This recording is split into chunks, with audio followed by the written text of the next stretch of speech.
is hereby called to order.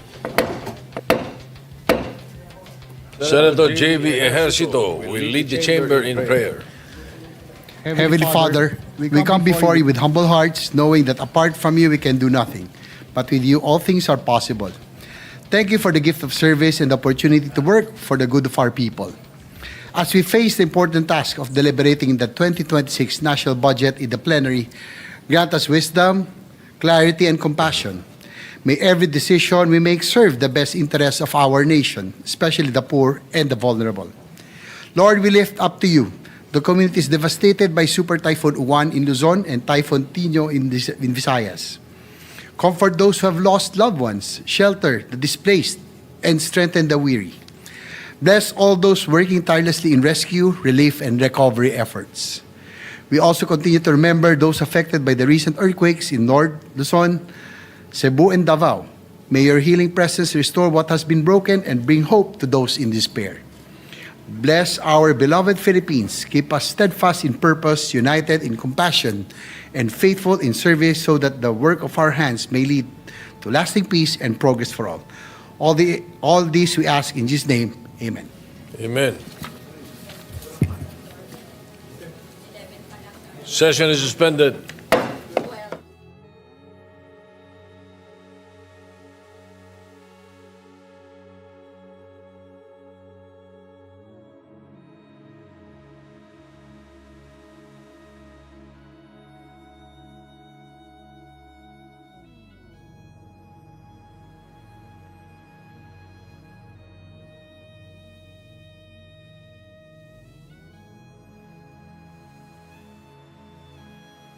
Padama, Lawrence Patrick Vergara, and guest of this representation, Councilor Nico Gonzalez and Barangay Captain Toto Gonzalez from Magalang, Pampanga, and Mayor Sonia Estrella of Baliwag, Bulacan and Company.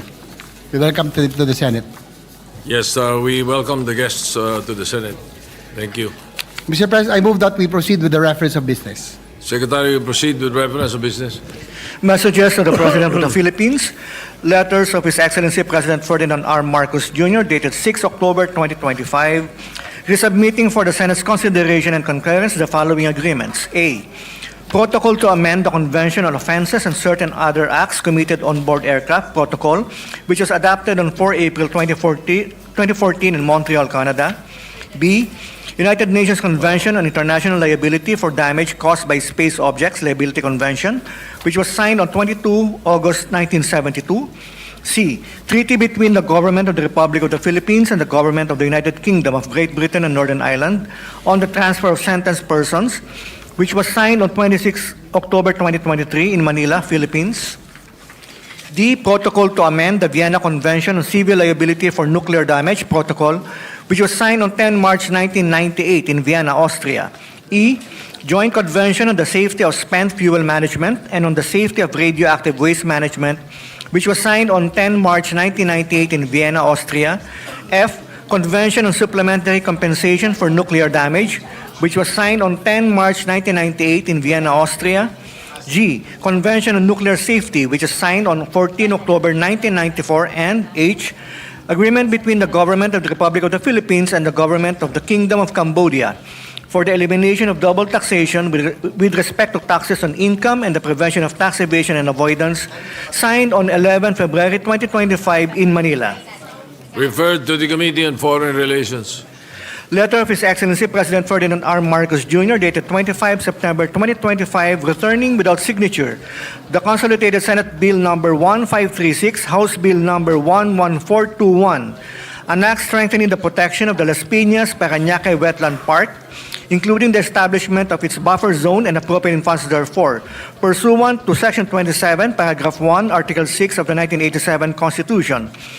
The veto message states, the bill transgresses several constitutional provisions, such as the right to due process and non-impairment of contracts under Article 3, Sections 1 and 10 respectively, and the guarantee of autonomy of local government units under Article 10, Section 2. Referred to the Committee on Rules. Messages from the House of Representatives, letter from the House informing the Senate that on 13 October 2025, it passed House number 4058, an act appropriating funds for the operation of the government of the Republic of the Philippines from January 1 to December 31, 2026, in which it requests the concurrence of the Senate. Refer to the Committee on Finance. Letter from the House informing the Senate that on 24 September 2025, it adopted House Concurrent Resolution Number 6, Concurrent Resolution granting consent to Senate Majority Leader Juan Miguel Migues F. Zubiri to accept the Grand Cordon of the Order of the Rising Sun conferred upon him by the Government of Japan, in which it requests the concurrence of the Senate. To the Archives. Bills on first reading, Senate Number 1434, an act strengthening the mechanism for land use development and infrastructure planning and budgeting for state universities and colleges, amending for the purpose RA 11396 as the Sook's Land Use Development and Infrastructure Plan, LUDIP Act, by Senator Escudero. To the Committees on Higher and Technical Vocational Education, Public Works, and Finance. Senate Number 1435, an act strengthening local rabies control and prevention by mandating local governments to create local rabies prevention and control committees and to establish local veterinary offices, amending for the purpose RA 9482, otherwise known as the Anti-Rabies Act of 2007, Senator Escudero. To the Committees on Health and Local Government. 1436, an act establishing the comprehensive chemical engineering law and appropriating funds therefore, Senator Ontiveros.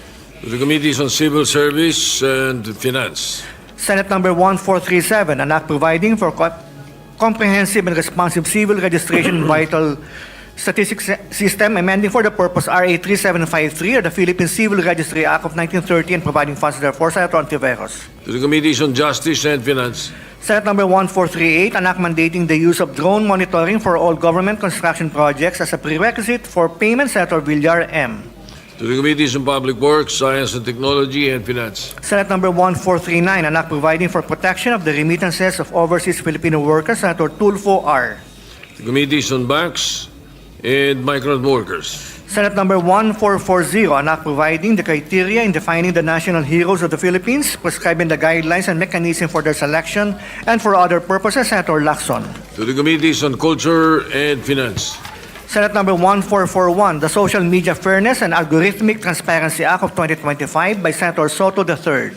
To the Committees on Public Information and Science and Technology. Senate Number 1442, an act amending Republic Act Number 4726, otherwise known as the Condominium Act, Senator Ejercito. To the Committees on Urban Planning and Ways and Means. Senate Number 1443, an act institutionalizing special privileges to all women during the period of pregnancy, Senator Soto III.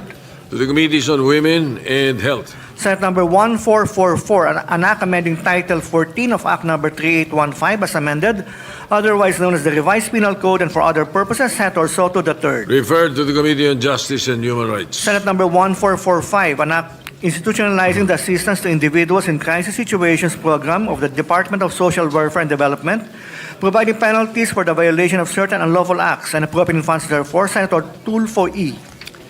To the Committees on Social Justice and Finance. Senate Number 1446, an act declaring a one-month tax holiday, exempting compensation income from income tax and other purposes, Senator Tulfo E. To the Committee on Rules. Senate Number 1447, an act providing for the revised charter of the Overseas Filipino Bank, providing funds therefore and for other purposes, Senator De La Rosa. To the Committees on Banks, Migrant Workers, and Finance. We have additional reference of business. You may proceed. Additional reference to business committee reports. Committee report number 6, prepared and submitted jointly by the Committees on Basic Education, Local Government and Finance, on Senate number 1482, with Senators Aquino, Marcos, Villar C, Tulfo R, Legarda, Villanueva, Estrada, and Gatchalian as authors. An act establishing the Classroom Building Acceleration Program under the Department of Education, authorizing local government units and civil society organizations to undertake classroom construction projects, recommending its approval in substitution of Senate number 121, sponsor Senator Aquino. To the calendar for ordinary business. Committee report number 7, prepared and submitted jointly by the Committees on Higher, Technical and Vocational Education, Basic Education and Finance, on Senate number 1483, with Senators Cayetano AP, Cayetano P., Escudero, Villanueva, Legarda, Ontiveros, and Aquino as authors. An act extending the duration of the Second Congressional Commission on Education, amending for the purpose Republic Act Number 11899, otherwise known as the Second Congressional Commission on Education, EDCOM 2 Act, recommending its approval in substitution of Senate Numbers 103, 529, and 1418, sponsor Senator Legarda. To the calendar for ordinary business. Majority Leader. Mr. President, Mr. President, before we continue, let us acknowledge guest of the Senate, His Excellency Mark Ines Brown, Ambassador of Australia to the Philippines. Welcome the ambassador to the Senate. Likewise, guest of Senator Bam Aquino, former Governor Arthur Yap, Jovi Guido, and Billy Joel.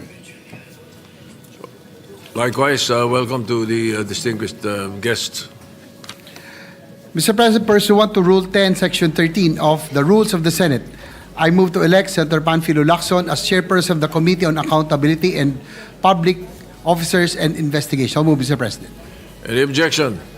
Chair hears none. Senator Lacson is hereby elected.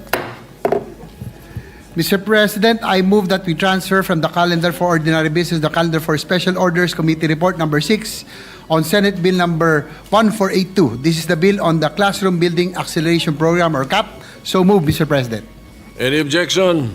Hearing none, the motion is approved. It's transferred. Mr. President, I move that we consider Senate Bill number 1482 under committee report number 6. Any objection?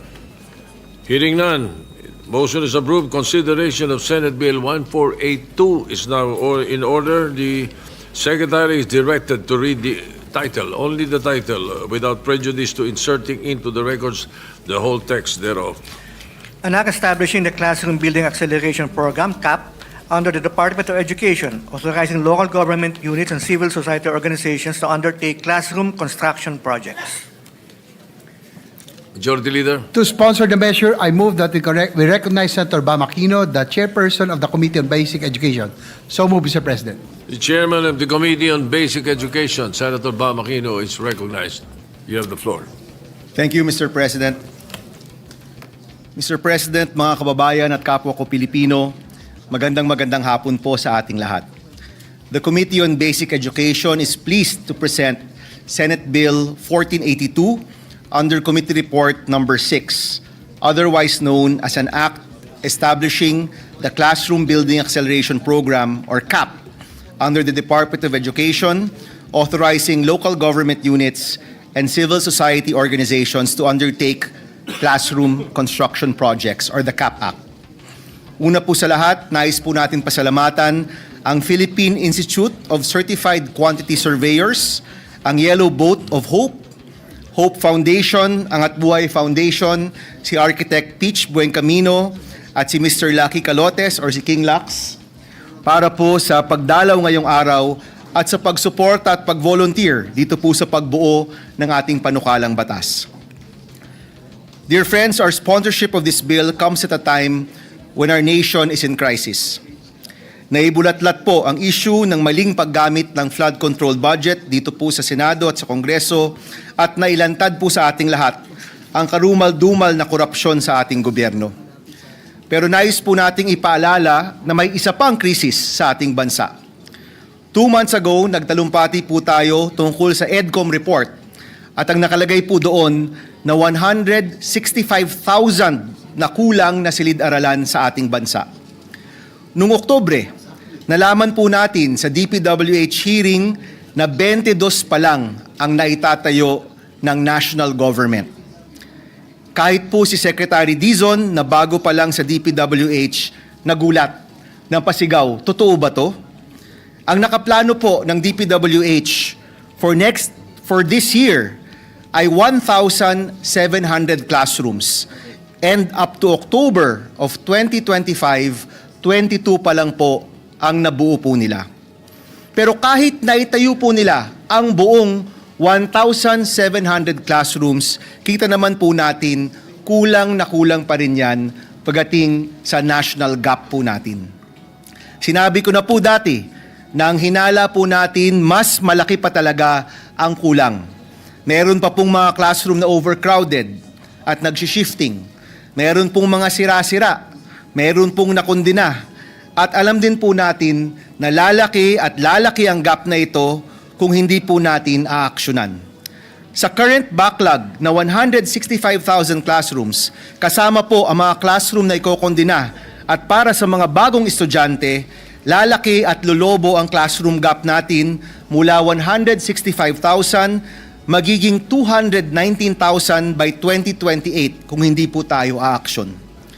Noong Hulyo, nanawagan po tayo na magsama-sama tayo para tugunan ang krisis sa edukasyon at ilipat na ang pondo para sa flood control patungo po sa edukasyon.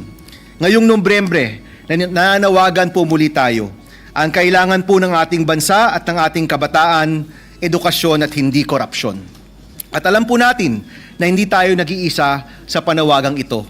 Marami po dito sumang-ayon, sumuporta, pati po si DepEd Secretary Sani Angara, pati rin po ang Pangulo sumang-ayon sa ating suhestyon na tanggalin ang responsibilidad sa pagtayo ng classroom mula sa DPWH at ibigay sa mga LGU at civic organizations na meron ng karanasan sa pagtayo ng classroom. Mula po noon, halos 800 mayor, 800 po na mayor at LGU official ang nagpahayag ng kanilang suporta para po sa pagpasa ng CAP Act. At naniniwala po tayo na kapag sabay-sabay ang paggawa ng classroom, may tsansa tayong masolusyonan ang napakalaking problemang hinaharap ng ating mga kabataan. Para buuin po ang CAP Act, nagtrabaho po tayo kasama ang iba't ibang grupo para masigurado ang tamang plano, tamang presyo at tamang disenyo ng mga classroom. Sa ating hearing, technical working group session at konsultasyon sa mga NGO, engineer, architect, quantity surveyor at iba pa, naramdaman ko po ang gigil ng taong bayan na mabigyan ng solusyon ang krisis na ito. Sa ating panukalang batas, sinisigurado po natin na sa halip na substandard, overpriced at kulang ang mga silid-aralan, ang pagpapatayo po ng classroom ay dapat, unang-una, nasa tamang presyo at pangalawa, nasa tamang panahon. Una po, tamang presyo. Isa po sa ating pangunahing tanong nung inihain po natin ang batas na ito, kung bakit magkaiba ang presyo ng DPWH doon po sa presyo ng mga LGU at mga NGO. Sa presyo po ng DPWH, mula 2.5 million to 4 million pesos ang bawat classroom. Pagdating sa LGU at NGO, di hamak mas mababa po ang presyo nila.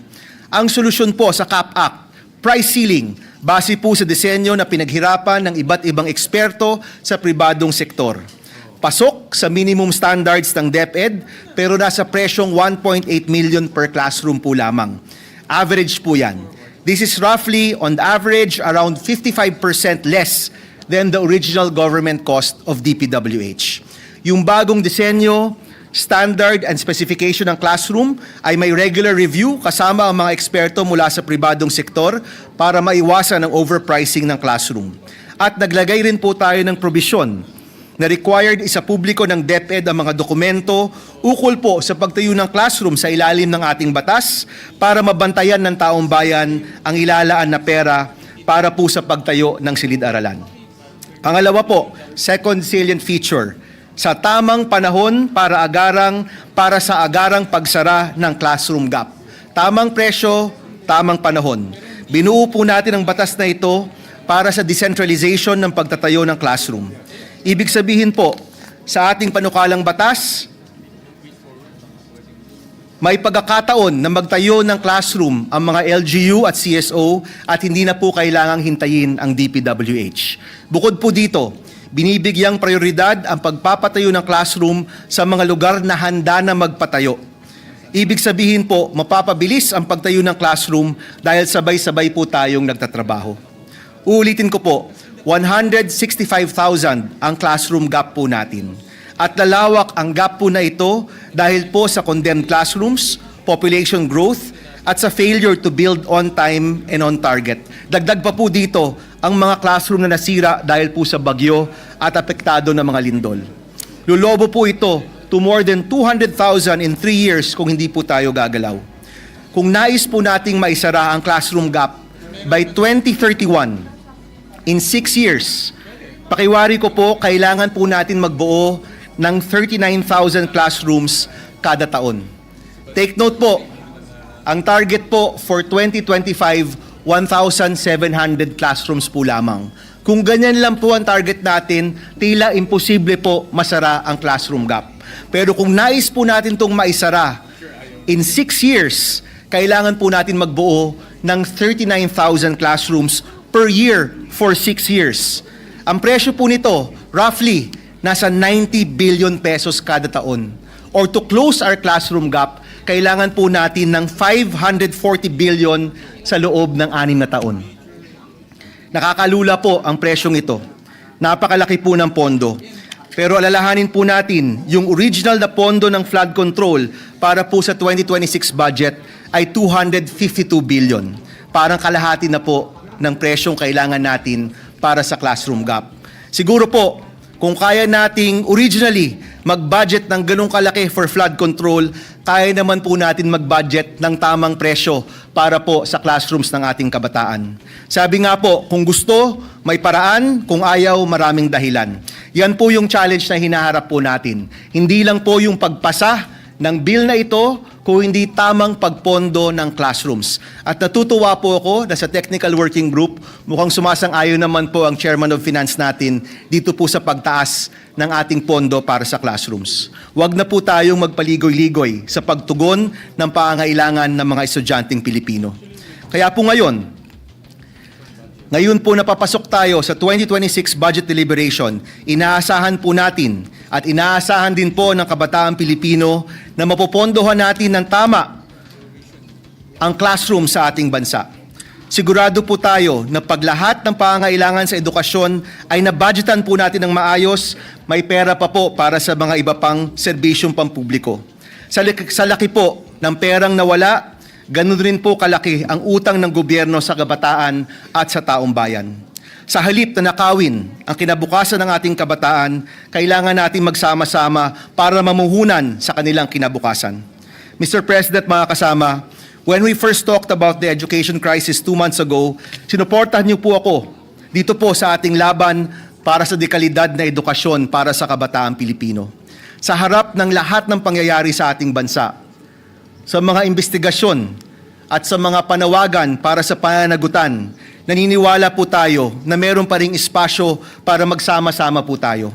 At yun na po siguro ang espasyo para sa edukasyon ng kabataan Pilipino. With the passage of this bill, Mr. President, mapapabilis ang pagtayo ng classroom para sa estudyanteng Pilipino.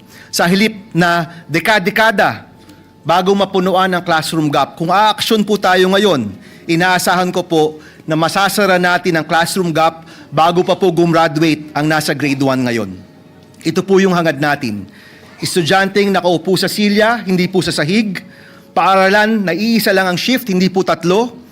Silid-aralan na matibay at maayos, hindi po kondenado. Ang hangad po natin para sa estudyanteng Pilipino, silid-aralan na huhubog ng mga galing, pangarap at pagkabayani ng kabataan Pilipino. May utang po tayo sa kabataan Pilipino, Mr. President. Huwag po nating hayaang lumaki pa ito. Maraming salamat po sa inyong lahat. Thank you, Mr. President. Thank you. Senator Aquino, Majority Leader. Mr. President, next to co-sponsor the measure is Senator Francis Kiko Pangilinan. I move that he be recognized. Senator Francis Pangilinan is recognized. Thank you, Mr. President. Thank you, distinguished Majority Leader. Distinguished colleagues, I rise today to co-sponsor Senate Bill number 1482, the Classroom Building Acceleration Program of our esteemed colleague, Senator Bam Aquino. Sunod-sunod, kaliwat kanan ang mga lindol at bagyo. Winasak ang maraming silid-aralan sa iba't ibang bahagi ng ating bansa. Malinaw na malinaw, kailangang apurahin ang muling pagpapatayo at pagpapalawak ng ating public education infrastructure. Sa maraming bahagi ng Luzon at Visayas, dahil sa nakaraang malakas na bagyo, nadurog ang simbolo ng pag-asa at pagkatuto ang ating mga silid-aralan. Noong bagyong Tino, mahigit 2,000 silid-aralan ang tinamaan at halos 400 ang ganap na nawasak. Libo-libo libo-libong mga mag-aaral ang nag-aaral ngayon sa mga pansamantalang silungan.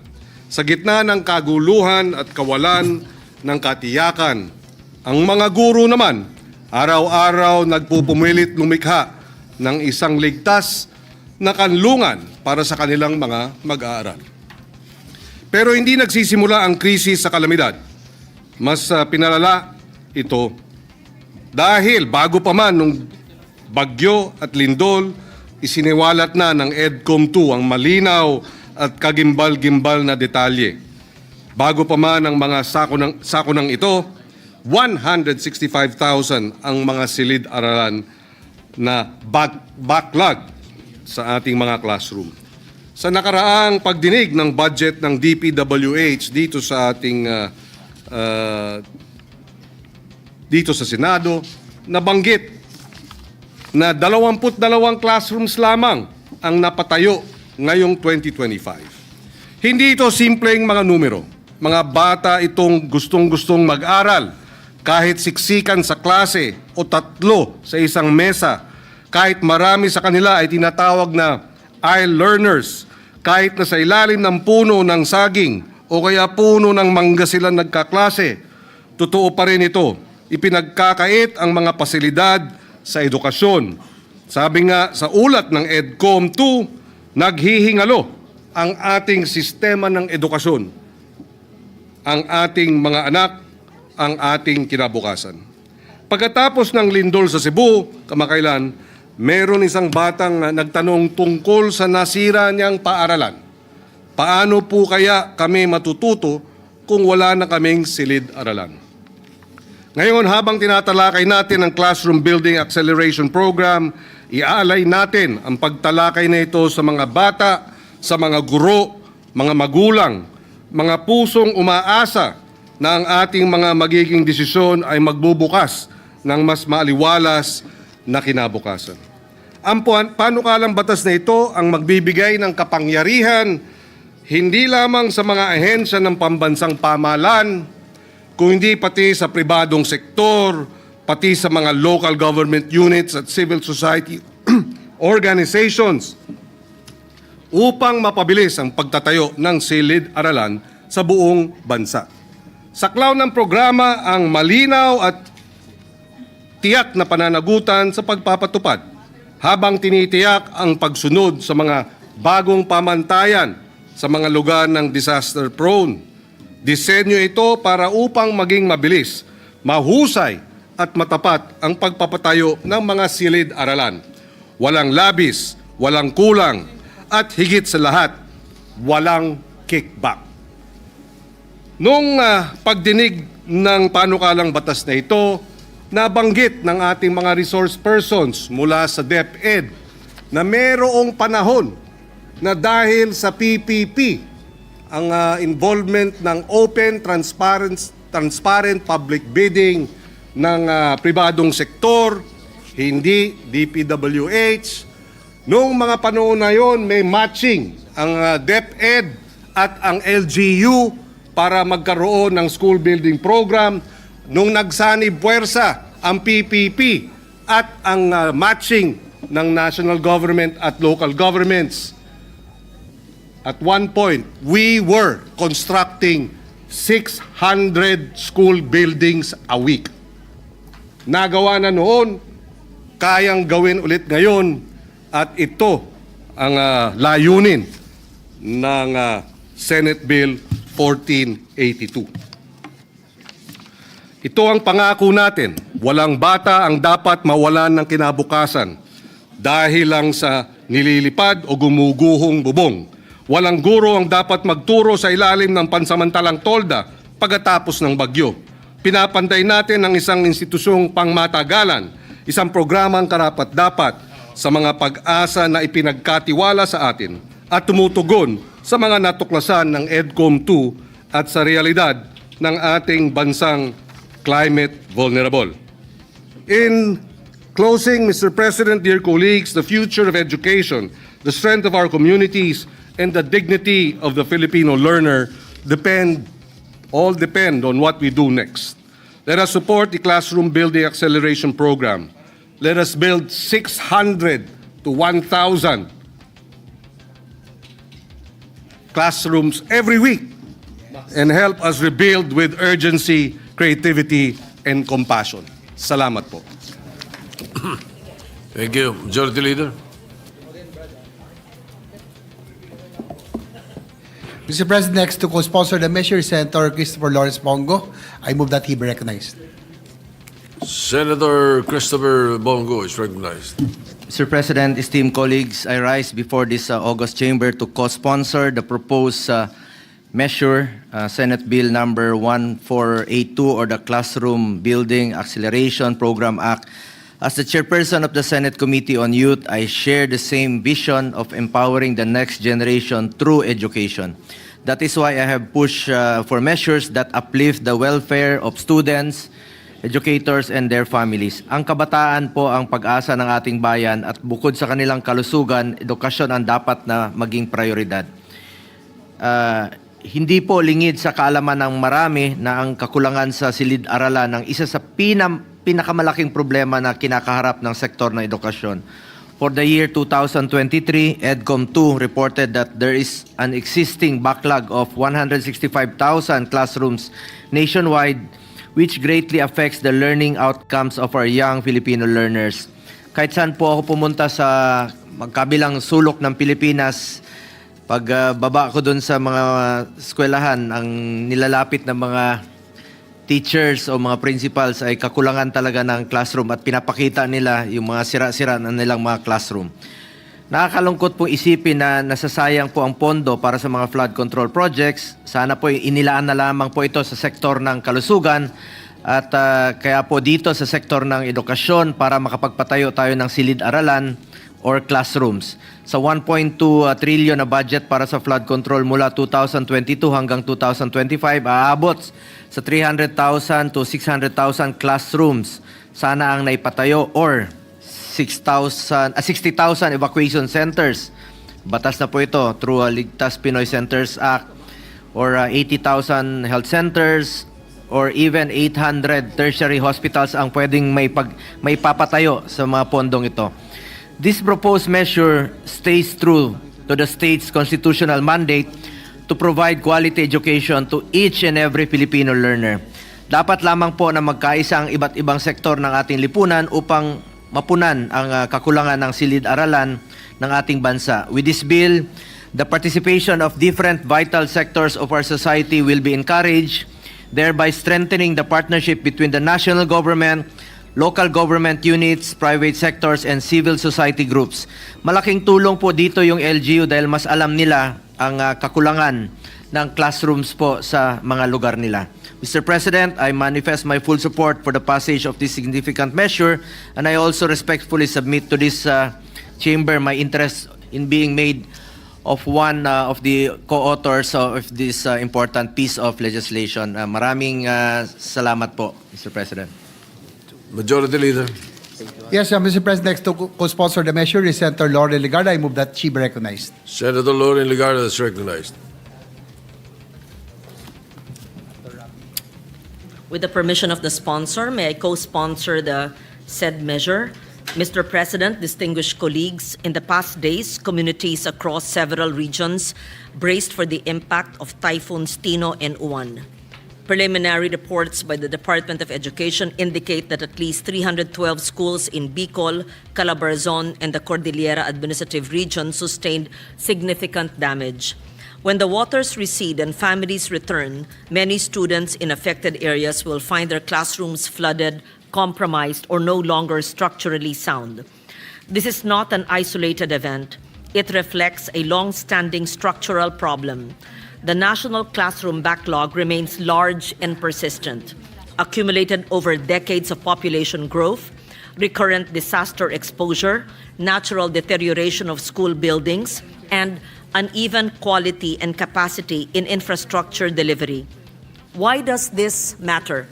Because learning is shaped not only by curriculum and instruction, but also by the physical environment in which the school day unfolds.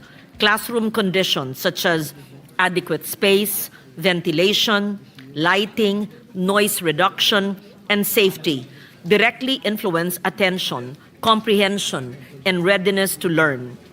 When a child spends the day in a room that is overcrowded, poorly ventilated, or unsafe, we are asking that child to learn while managing discomfort and anxiety. The burden shifts from learning to coping. The Classroom Building Acceleration Program responds to this reality by improving how we deliver classrooms at scale.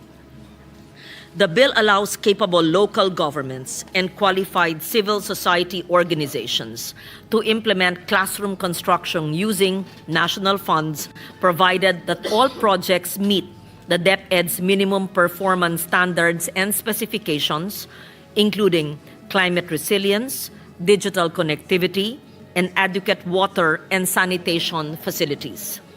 A program management office within DepEd will review proposals, ensure technical quality, and maintain transparency throughout procurement and implementation. This approach advances several urgent national objectives: education recovery, reduction of learning loss, equitable access for underserved communities, and infrastructure planning that is responsive to evolving environmental and community conditions.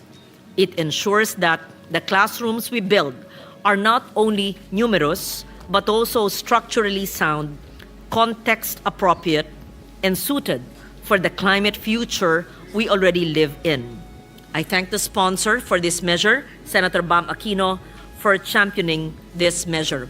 And at the appropriate time, I would like to learn more about the cost of classrooms, which was flashed on screen, and know about the NEP and GAB provision for classrooms and the backlog to date, and how the measure, assuming we pass it before the December break, could be applied and reduce the backlog for 2026. At the same time, I would like to know, just in advance to inform the sponsor, I will be asking about how the divisions or the allocation for classrooms in every region, province, and district is allocated based on the NEP, seeing the lack of equitable distribution and the lack of parity, having reviewed the NEP revised and the GAB for 2026. Thank you, Mr. President. You have the figures. Oh, ano daw yun? Unfailing. Teka, sandali. Mr. President, Majority Leader, next to co-sponsor the measure is Senator Robin Hood Padilla. I move that he be recognized. Senator Robin Hood Padilla is recognized. Maraming salamat po, Ginoong Pangulo, at sa ating pinunong mayorya. A'udhu billahi minash shaitanir rajim, bismillahirrahmanirrahim. Mga mahal kong kasama, Ginoong Pangulo, ang aking pagbisita sa mga paaralan mula Tawi-Tawi hanggang Apare, paulit-ulit ko pong nakikita ang kakulangan sa silid-aralan. Mga batang nagsisiksikan, mga tumutulong kesame, at mga pasilyong ginawa ng classrooms dahil sa kakulangan ng espasyo. Kaya naman po tumatayo ako ngayon upang buong dangal na i-co-sponsor ang Classroom Building Acceleration Program na isinusulong ng aking kapatid sa paglilingkod, Senador Bam Aquino. Mga mahal kong kababayan, meron pong mga pagkakataon na kahit magkaiba ang kulay sa politika, ay nagkakaisa po para sa isang adhikaing makatutulong sa ating mga kababayan, lalong-lalo na po sa ating mga kabataang Pilipino. Batid naman po nating lahat sa maraming pagkakataon na tayo po ay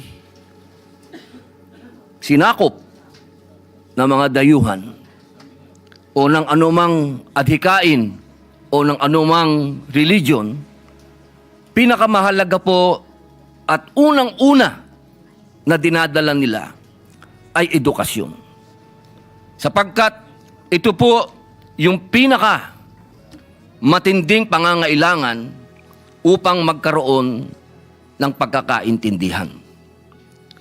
Kaya po, hinihingi ko po sa aking mga kasama na suportahan po natin ang panukala na ito ng aking kaibigan na si Senador Bam Aquino upang ang atin pong kabataan ay makasabay. Huwag pong maiwan sa takbo ng mundo, sa pagalingan. Alam naman po natin, hindi po kaila na marami pong mga bansa na makapangyarihan, yaan pong nagsasamantala sa mga katulad natin na bansa. Ang atin pong panlaban ay tamang edukasyon. At yaan po ay pinatunayan mismo ng ating mga bayani. Kung natatandaan po natin noong panahon ni Jose Rizal, ni Dr. Jose Rizal, sa kanyang mga huling araw sa dapitan, ang kanya pong pinalakas ay ang pagbibigay edukasyon sa kabataan. Nagbigay po siya ng silid-aralan doon mismo sa dapitan. Kaya maihahambing ko po ang panukala na ito kay Dr. Jose Rizal. Ngunit, meron po tayong backlog. 165,000 classrooms. Sabi nga po ng ating kasama din, ni Senator Kiko Pangilinan, kailangan linggo-linggo po may gawing tayong classroom. Sapagkat meron pong nabanggit na 22 classrooms lang ang nagawa itong taon na ito.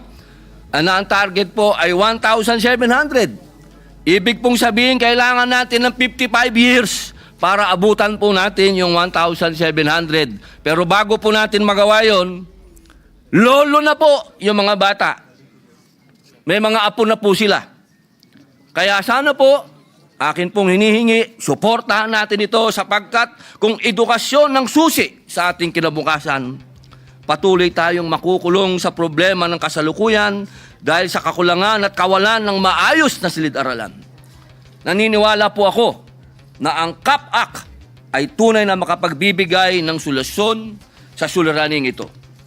Ang bawat silid-aralan na maitatayo sa pamamagitan ng batas na ito ay isang pamumuhunan sa pangarap ng bawat batang Pilipino. Sa pagsuporta sa panukalang ito, sinisiguro natin ang kanilang karapatan sa dekalidad na edukasyon at mas magandang kinabukasan, hindi lamang po sa bayang ito, kundi sa paligsahan sa buong mundo. Maraming salamat po. Before we continue, Majority Leader, the Senator Jingo Estrada is recognized. Thank you, Mr. President. Mr. President, I have just received a very, very sad information that our former colleague, former Senate President Juan Ponce Enrile, is currently in the intensive care unit of an undisclosed hospital suffering from pneumonia. And I heard from a reliable source, a very, very reliable source, that he has slim chances of surviving. And I hope all of us here present can have a short prayer to be led by Senator Joel Villanueva, if it's possible, Mr. President. Senator Joel Villanueva is recognized. May we ask everyone to rise and give a moment of silence.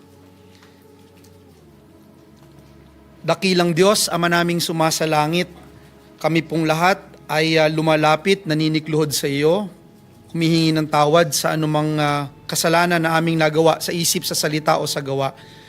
Sa mga oras po na ito, amin pong idinadalangin at idinudulog sa iyo ang buhay ng isang aming colleague, mentor, Senate President, kamanggagawa,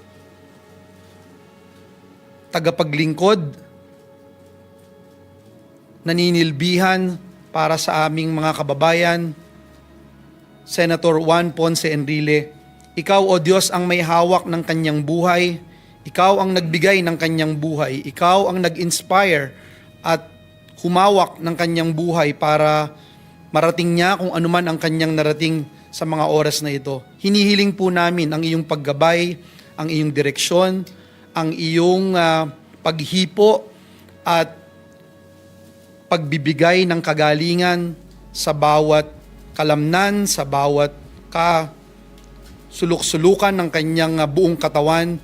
Hawakan mo po ito at hinihiling namin ang iyong intervention sa kanyang buhay. Tulungan mo rin po ang kanyang mga pamilya at mahal sa buhay at tunay, O Diyos, na ang tanging dakilang plano at ang iyong ninanais sa kanyang buhay ay mangyari. Kami pong lahat ay nagkakaisa at patuloy na inilalapit sa iyo ang buhay ng aming minamahal na Manong Johnny Ponce Enrile. Sa iyo pong lahat ng papuri at pasasalamat at kiniklaim namin, O Diyos, na ikaw ay patuloy na maluluwalhati at mapaparangalan sa buhay ng aming minamahal na Juan Ponce Enrile. Maraming salamat po. In Jesus' name we pray. Amen and amen. Thank you.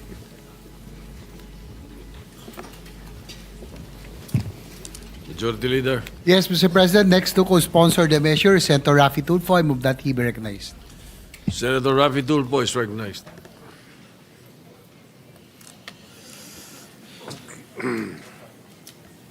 Mr. President, good sponsor, dear colleagues, as one of the co-authors of this measure, I rise today to co-sponsor the committee report on the act establishing the Classroom Building Acceleration Program or CAP. Isang panukalang batas na tutugon sa matagal na nating problema sa kakulangan ng classrooms sa bansa upang mabigyan lahat ng bata, lalo na mga mag-aaral na galing sa mahirap na pamilya, ang pagkakataong magkaroon ng edukasyon at maging matagumpay sa buhay.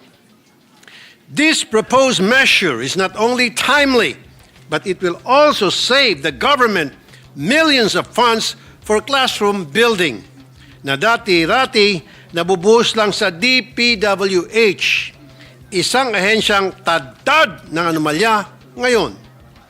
By providing an alternative mechanism that is more responsive and cost-efficient, and by forging credible partnerships between local government units or LGUs and private sector entities, mas mapapabilis na po ang pagpapatayo ng classrooms at makakasigurong mapupunta sa tama ang pondong nakalaan para rito. We have a backlog of almost 165,000 classrooms.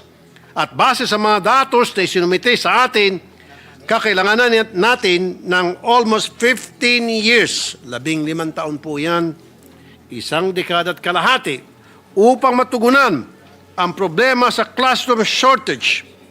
Ang masaklap, sa nakaraang taong 2024, nasa 3,181 classrooms lamang ang nakumpleto.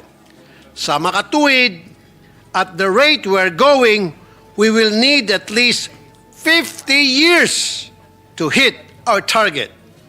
Now is the time to change the system and approach the problem differently in a manner that is more realistic, cost-efficient, and reliable. Ngayon pa lang, tinatalang 3,260 classrooms ang nagtamo ng iba't ibang antas ng pinsala dahil sa bagyong Tino. Ayon yan po sa DepEd.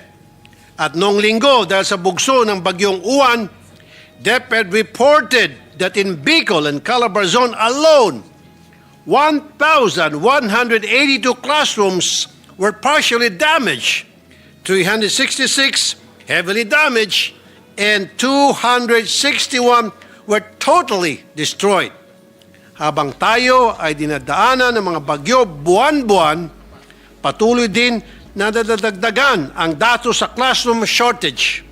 Kung hindi tayo gumalaw ng mabilis, maaaring hindi makapag-aral na maayos sa isang taon ang karamihan sa ating learners.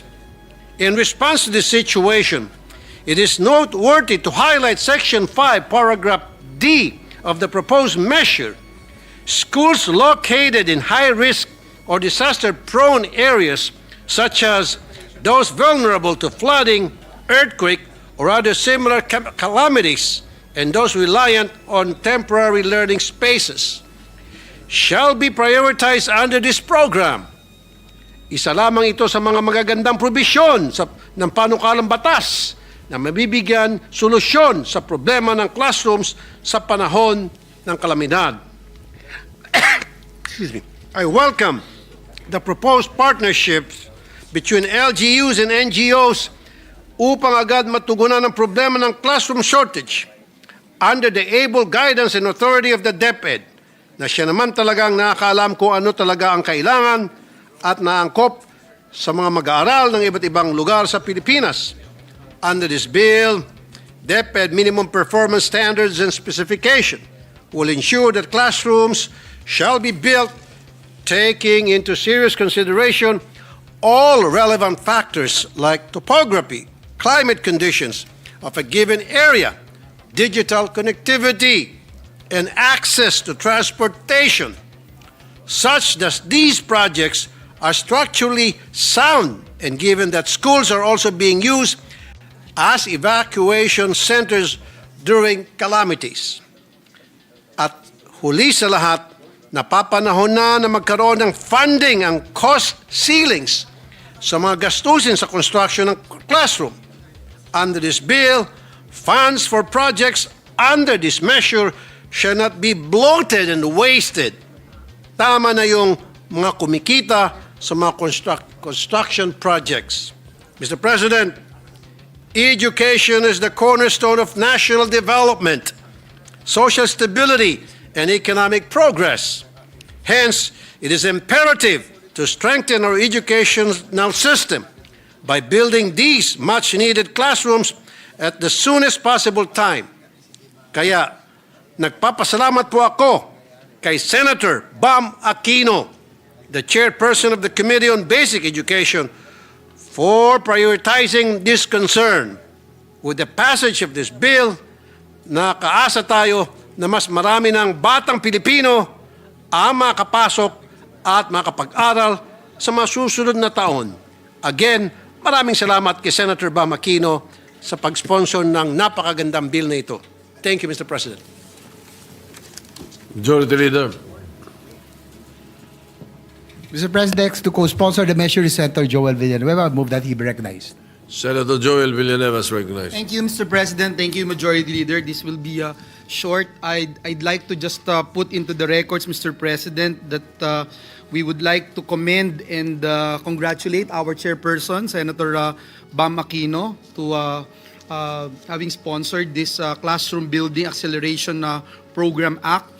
Through the years, Mr. President, Senator Bam has remained steadfast in his cause and consistent in his advocacy for quality education. We have shared so many landmark legislations such as Universal Access to Quality Tertiary Education, Philippine Qualifications Act, Framework Act, and others. And thus, as a fellow champion for quality education, as one of the co-authors of this measure, we fully support the passage of the CAP Act. Let me just point out, Mr. President, that indeed our learners are in dire need of stronger support and immediate assistance from the government, particularly in addressing the persistent shortage of classrooms in our public schools. I remember, Mr. President, when we were told that there's only about 1,700 classrooms na target for the year 2025, naliitan po tayo. Pero nung marinig natin kay Secretary Vince na 22 lamang yung silid-aralan, talagang mas lalo po tayong nanlumo. Kaya po, Mr. President, napakahalaga ng panukalang batas na ito at umabot na rin po sa 148,000 ang backlog sa classroom construction sa buong bansa. Ito po ay malinaw, Ginoong Pangulo, na patunay na marami pa po tayong kailangang gawin upang tugunan ang kakulangan sa pasilidad ng ating mga paaralan. Sa pamamagitan po ng panukalang ito, ipinapakita natin ang ating pagtutok at pagmamalasakit sa kinabukasan ng ating kabataan. Umaasa po tayo na sa bisa ng CAP Act, tuluyan ng maiibsan ang backlog sa pagpapatayo ng mga silid-aralan at mapapabilis ang implementasyon ng mga proyektong pang-edukasyon sa buong bansa. Moreover, Mr. President, through this measure, we also aim to support the vision and pledge of the President, President Bongbong Marcos, to complete the construction of 40,000 classrooms before the end of his term. And We pray, Mr. President, na ang mga colleagues po natin ay masuportahan po ang immediate passage of this act to give every Filipino learner a safe, conducive, and dignified space to learn and grow. Maraming salamat, Ginoong Pangulo, and may God bless us all. Majority Leader. Yes, Mr. President, next to co-sponsor the measure, Senator Pia Cayetano, I move that she be recognized. Senator Pia Cayetano is recognized.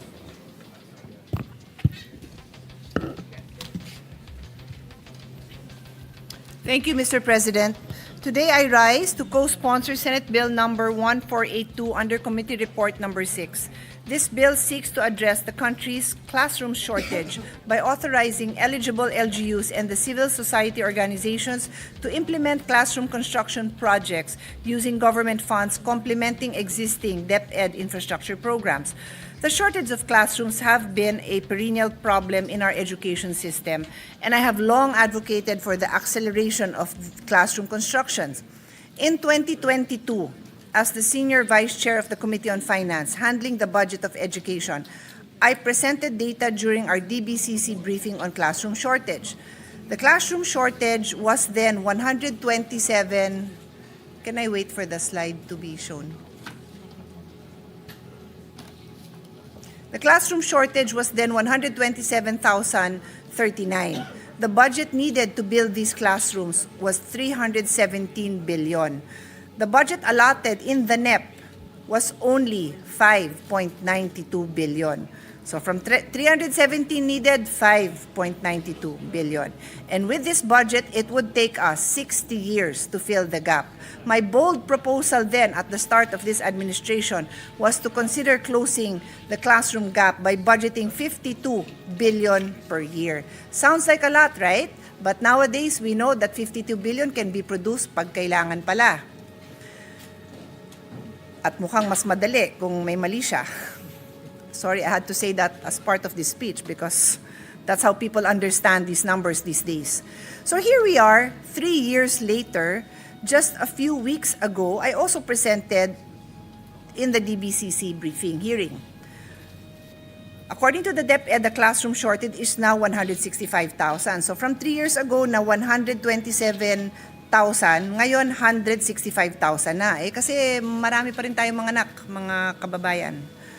Budget needed to fill the shortage is 412.50 billion. So nadagdagan na ng around 100 billion. And the budget in the NEP for 2026 is 13.25 billion. So with this year's budget and with a cost of 2.5 million per classroom, only 5,300 classrooms will be built. I will repeat. What is needed is 165,000, and what will be built based on this year's budget is 5,300 classrooms. With a similar budget, it will take more than 31 years to fill the gap. This shortage means that millions of Filipino students continue to study in congested, makeshift, or unsafe learning conditions that hinder learning outcomes. To repeat, and I just would like to emphasize this, in 2023, the budget for classrooms in the GAA was 15.60 billion. This is the General Appropriations Act. In 2024, it was 24.70 billion, and in 2025, it was 13.25 billion. So barely a sliver of what was needed. As chairperson of the Committee on Sustainable Development Goals, Innovation and Futures Thinking, I foresaw the opportunity the pandemic presented and the shift to online classes. While our students were at home, I proposed that we take advantage of that period and push for school building, repairs, and rehabilitation. However, our studies revealed that there was low utilization of funds by the DPWH, many other problems including lack of preparation of the land, lack of buildable space in the most congested areas where the classrooms were most needed. These issues continued through the years. It was a missed opportunity, Mr. President, because that would have been the perfect time to address our classroom backlog, an effort that could have significantly reduced the numbers we are grappling with today. As Senior Vice Chairperson of the Committee on Finance that handles the budget of DepEd, that has handled the budget of DepEd for 6 years, our committee was able to assess how we could allocate more resources toward classroom construction. We pushed for the augmentation of the budget for classroom construction, repairs, and rehabilitations. In the NEP, We had allocations for budget repairs that were not fully funded, and we felt that these were very low-hanging fruits because it would take less to repair these classrooms. As mentioned earlier, we had consistently pointed out that with a limited budget under the Basic Education Facility Fund, it would take years for this gap to be addressed. Recognizing that many existing school buildings are already in disrepair, we also advocated for more rehabilitation and retrofitting. In several budget deliberations, we emphasized the need for climate-resilient school infrastructure, facilities that are safe, inclusive, and conducive to learning for all students. Closing the gap in the classroom shortage helps us achieve the following sustainable development goals, particularly SDG 1, no poverty, SDG 3, good health and well-being, SDG 4, quality education, SDG 6, clean water and sanitation, SDG 8, decent work and economic growth, SDG 9, industry, innovation, infrastructure, SDG 10, reduce inequalities, SDG 11, sustainable cities and communities. By accelerating the classroom construction, we are not only investing in building, we are investing in human capital and in the learning environment that nurtures the next generation. This program must not only fill present gaps, but it must also anticipate the future of learning. That means classrooms designed for blended learning, for energy efficiency, and for climate adaptation, especially in flood or typhoon-prone areas. We'd like to thank our chairperson, Senator Bam Aquino, for prioritizing this bill. Let us make the classroom building acceleration program not just a response to a backlog, but a vision for the future of Philippine education. Thank you, Mr. President. Majority Leader. Yes, Mr. President. Next to co-sponsor is Senator Win Gatchalian. Move that he be recognized. Senator Sherwin Gatchalian is recognized. Thank you, Mr. President. First and foremost, let me congratulate and commend Senator Bam Aquino for coming up with this very novel but very timely concept. Nasabi ho ni Senator Pia na talagang napakalaki po ang backlog natin sa classrooms. 160,000 ang kailangan natin para mahabol lang yung backlog natin sa classrooms. And that will cost approximately about 400 billion pesos. So, kahit na mayroon tayong 400 billion pesos, Mr. President, hindi naman may implement kaagad because of absorptive capacity of the Department of Education. So, the CAP program will liberalize the implementation of classrooms in our country, allowing local governments to build classrooms all at the same time. Yung po yung maganda dito, pwedeng sabay-sabay ho nagko-construct ang mga local government units para sabay-sabay rin natatapos. They can also tap the private sector to build dahil nakita ho natin sa hearing na mas mura ang private sector pagko-construct ng mga classrooms, so we can tap CSO.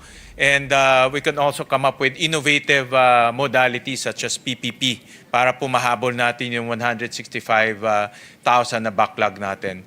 So, Mr. President, let me again thank and congratulate our chairman of the Basic Education Committee for coming up with this very timely concept. And a more extensive co-sponsorship speech will be submitted to the body to be inserted into the records, Mr. Chairman. Thank you. Majority Leader. Mr. President, next to co-sponsor the measure is Senator Erwin Tulfo. Senator Erwin Tulfo is recognized. Mr. President, distinguished colleagues, I rise today to express my full support as co-sponsor of Senate Bill number 1482 under Committee Report number 6, which seeks to establish the Classroom Building Acceleration Program or CAP under the Department of Education. Nung ako po ay bumoto noong nakarang eleksyon, isa sa mga hindi ko po kakalimutan ay ang kalunos-lunos na kalagayan po ng ating mga silid-aralan. Mainit, siksikan, at minsan pa ay kulang sa upuan. Sa ganitong kalagayan, mahirap asahan na matuto ng maayos ang ating mga kabataan, Mr. President. Sa panukalang ito, binibigyan kapangyarihan ng mga lokal na pamahalaan at mga civil society organizations na makibahagi sa pagpapatayo ng mga silid-aralan. Isang konkretong hakbang upang mapabilis ang pagpapatayo ng mga ligtas, maayos at komportableng lugar para sa ating mga mag-aaral. Naniniwala po ako, Mr. President, na sa tulong ng programang ito, mas mabilis na maihatid ang dekalidad ng edukasyon, hindi lamang po sa salita, kundi sa mismong pisikal na espasyo kung saan nagsisimula ang kanilang mga pangarap. I would also like to thank Senator Bam for championing this classroom building acceleration program. Thank you, Senator Bam. Thank you, Mr. President. Maraming salamat po at magandang hapon sa lahat. Thank you. Majority Leader.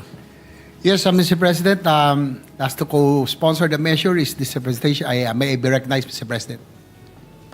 Yes, the acting Majority Leader is recognized, Senator J.B. Ersto. Mr. President, my dear colleagues, good afternoon. It is an honor to rise today to co-sponsor Senate Bill number 1482 under Committee Report number 6 or the Classroom Building Acceleration Program authored by the gentleman from Tarlac, Senator Bam Aquino.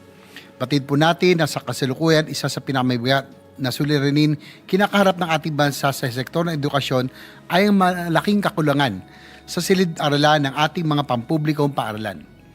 This shortage directly affects the quality of learning and the dignity of our students and teachers alike. At napapanahon na po ang isang whole-of-nation approach upang tugunan at bigyan ng solusyon ang krisis na ito.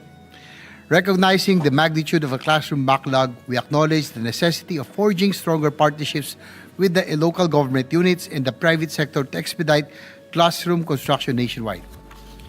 Through the implementation of the Classroom Building Acceleration Program, we aim to intensify, coordinate the efforts, and mobilize additional resources to ensure the timely delivery of adequate and quality learning spaces for all students.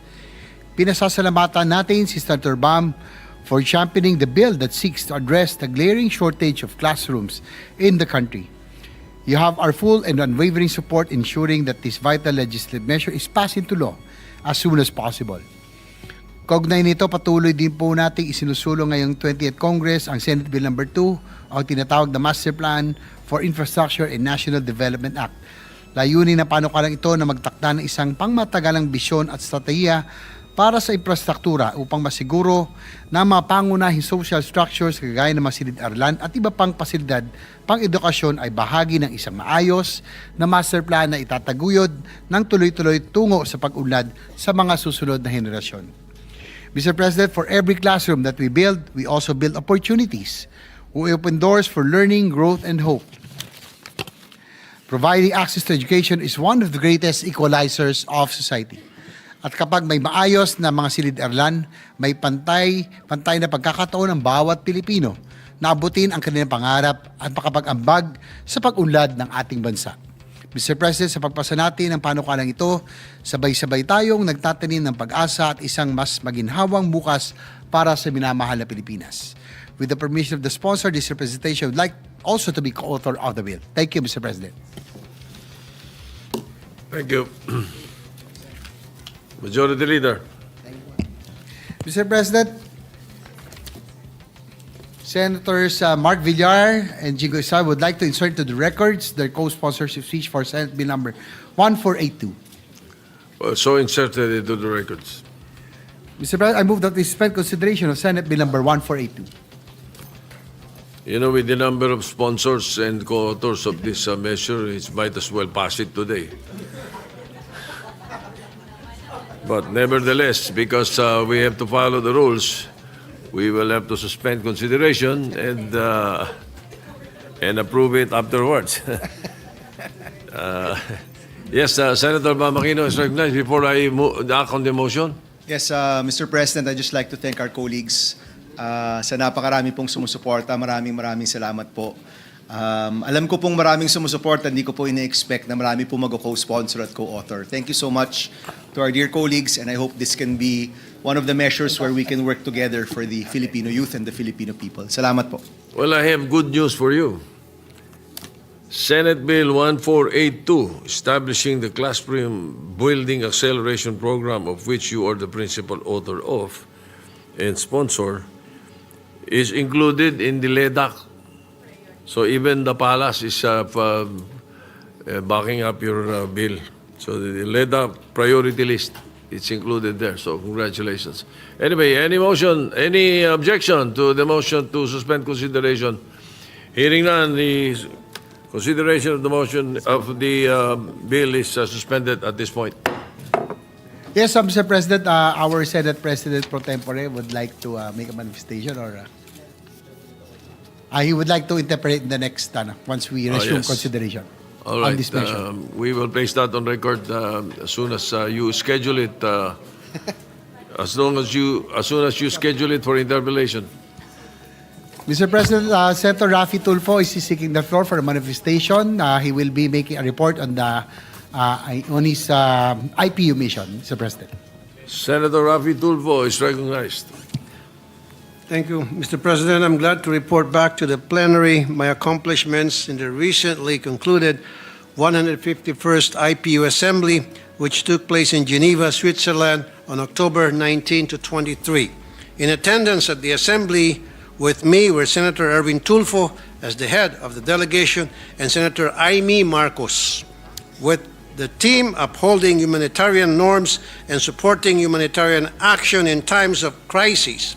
I met with my counterpart delegates from Japan, Cambodia, and Myanmar and exchanged views on how we can further strengthen our government's friendship and cooperation. I also took this trip as an opportunity to meet and greet our kababayans working and living in Switzerland and France. Bilateral meetings in Japan.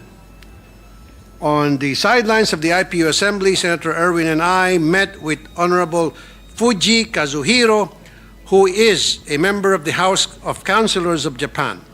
Bilang chairman ng Senate Committee on Migrant Workers, pinasalamatan po natin si Honorable Kazuhiro dahil sa magandang pagtrato ng Japanese employers sa 50,706 OFWs na nasa Japan, na malaki ang naitutulong sa ekonomiya ng Pilipinas sa pamagitan ng kanilang remittances. Isa sa mga napag-usapan po namin ang aging population ng Japan at aking pong inirekomenda kay Honorable Kazuhiro ang posibilidad na magbukas na mas marami pang employment opportunities para sa Pilipino nurses and caregivers. Lalo na ang Pilipinas ay kilala bilang isang bansa na mapagkalinga at marunong malasakit sa mga nakakatanda. We also discussed Japan's public mass transit system, and Honorable Kazuhiro mentioned that Japan has manpower shortage in the transport sector. Iminungkahi ko na maaari silang kumuha ng Filipino transport workers upang makapagtrabaho sa Japan. We will recommend for DFA and DMW to conduct bilateral talks to their counterparts to address specific issues about these. At akin po itong tututukan, Mr. President. Bakit walang mga videos? Nasaan? Kanina pa wala. Cambodia. Nakipagpulong din po ako kina First Vice President Och Burit at T. Sokun ng National Assembly of Cambodia upang talakayin ang problema sa human trafficking ng mga Pilipino sa Cambodia. Mr. President, I encourage the government's cooperation to put an end to the prevalent Cambodia-based scam hubs which abuse Filipino workers.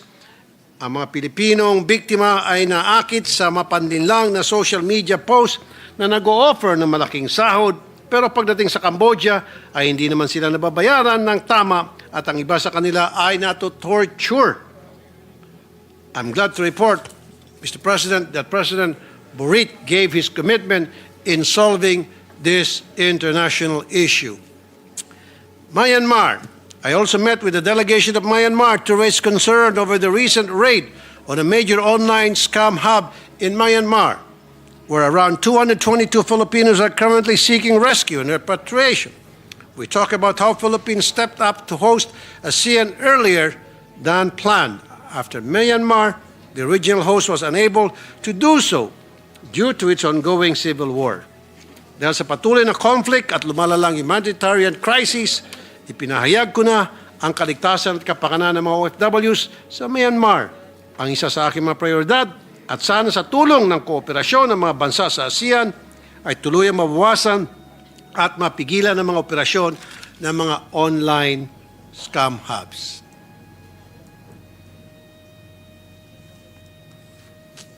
Switzerland. Habang ako po'y nasa Geneva, nagipagkumustahan po ako sa ating mga kababayan na nagtrabaho at naninirahan doon. Mr. President, kasama si Sen. Erwin, we held a meet and greet with Filipinos at the Philippine Consulate General Office, all thanks to Ambassador Carlos Soreta. Bukod sa mga problema ang idinulog sa ating mga kababayan doon, ipinadala ko rin sa kanila ang kahalagaan o ipinaalala ko rin sa kanilang kahalagaan ng isinusulong kong Senate Bill number 90 o OFW Financial Education Act na layo mabigyan ng sapat na kaalaman ng mga OFW sa pag-manage ng kanilang pera. Ito ay para rin masiguro na hindi sila malulubog sa utang at may maayos na buhay pagbalik sa Pilipinas pagkatapos mag-retire sa trabaho sa abroad. I can say, Mr. President, that Filipinos in Switzerland are in way better condition than Filipinos working in other countries. Kasi nga po, halimbawa sa Hong Kong, marami po sa mga kababayan natin ang nalulubog sa utang. In fact, tumataas po yung bilang ng suicide sa bansang Hong Kong sapagkat hindi po alam ng mga OFWs natin kung paano nila i-manage ang kanilang finances. Marami sa kanila ang utang ng utang or tili kaya ay ginagamit sila bilang magbabouch sa mga kakilala at ng pagdating ng oras ay yung kakilala nila na kanilang binouch sa utang ay hindi nagbabayad. Doon na po pumapasok yung sila ay nadidepress hanggang sa sila gumagawa ng hindi tama against doon sa kanilang sarili. Paris, personal ko rin kinumusta ang ating mga kababayan sa France. Kasama ko si Ambassador Eduardo Jose de Vega at Consul General Noemi Diaz.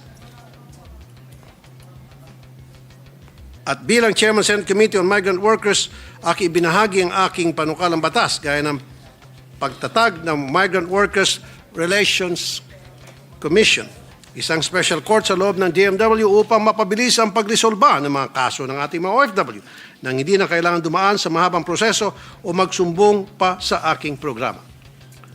Pagtatag ng OFW Action Center sa bawat probinsya at malalaking lungsod upang lahat ng serbisyo mula pre-deployment hanggang reintegration ay nasa isang lugar na lamang. Pagpapalawak ng OFW Dependent Scholarship Program mula sa dating 5,000 slots ay gagawin nating 10,000 slots upang mas maraming anak ng mga OFW, hindi lamang sa koleyo, kundi pati na rin mula elementarya hanggang high school ang makinabang. Sa Open Forum ay natalakay ang kakulangan ng trabaho sa Pilipinas na siyang pangunahing dahilan kung bakit maraming kababayan natin ang napipilitang mangibang bansa. I shared that this problem is precisely what I'm pushing for, an across-the-board minimum wage for workers in Metro Manila and the provinces.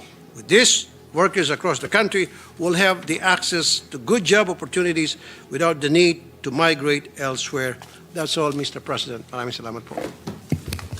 Thank you. Majority Leader. Mr. President, I move that we transfer from the calendar for ordinary business to the calendar for Special Orders Committee Report number 7 on Senate Bill number 1483. This is the bill on the extending the duration of Second Congressional Commission on Education or EDCOM 2. So move, Mr. President. Any objection? Hearing none. Motion is approved. So transferred.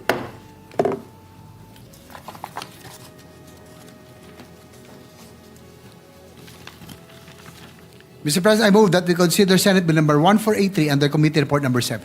Any objection? Hearing none, consideration of Senate Bill 1483 is now in order. The Secretary is directed to read only the title of the bill without prejudice to inserting into the records the whole text thereof. An act extending the duration of the Second Congressional Commission on Education, amending for the purpose Republic Act number 11899, otherwise known as the Second Congressional Commission on Education, EDCOM 2 Act. Majority Leader. To sponsor the measure, I move that we recognize Senator Lauren Legarda, the chairperson of the Committee on Higher Technical and Vocational Education. So move, Mr. President. Hearing no objection, Senator Lorraine Legarda is recognized to sponsor the measure.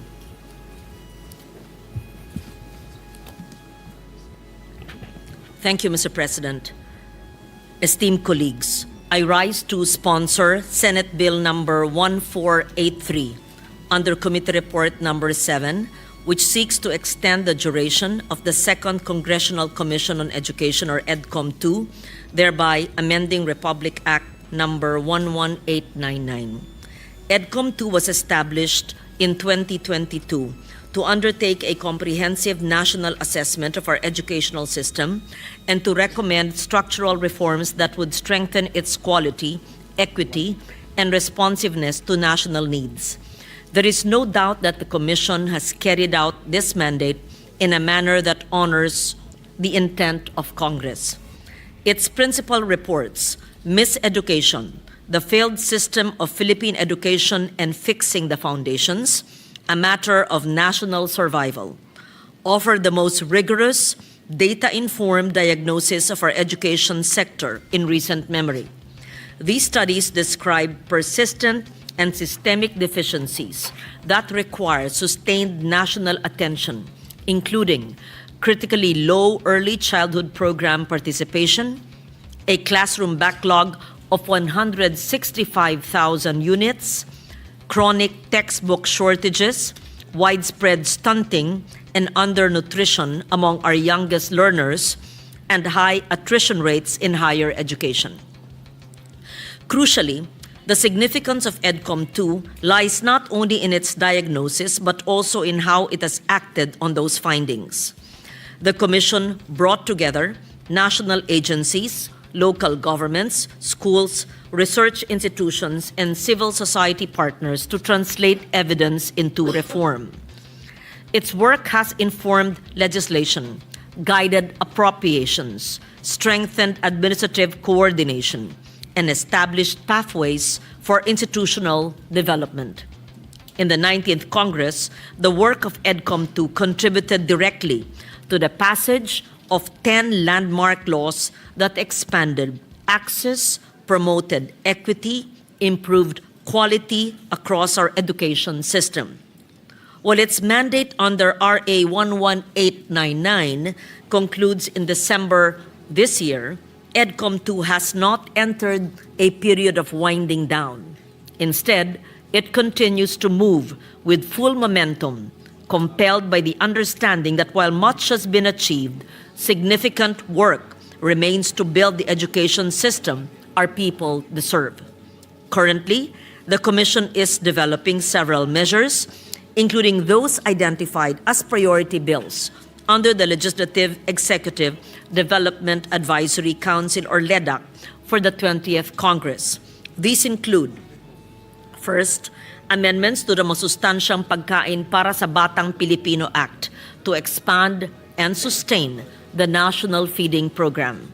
Second, amendments to the Government Assistance to Students and Teachers in Private Education Act to broaden voucher coverage to students from kindergarten to grade 6.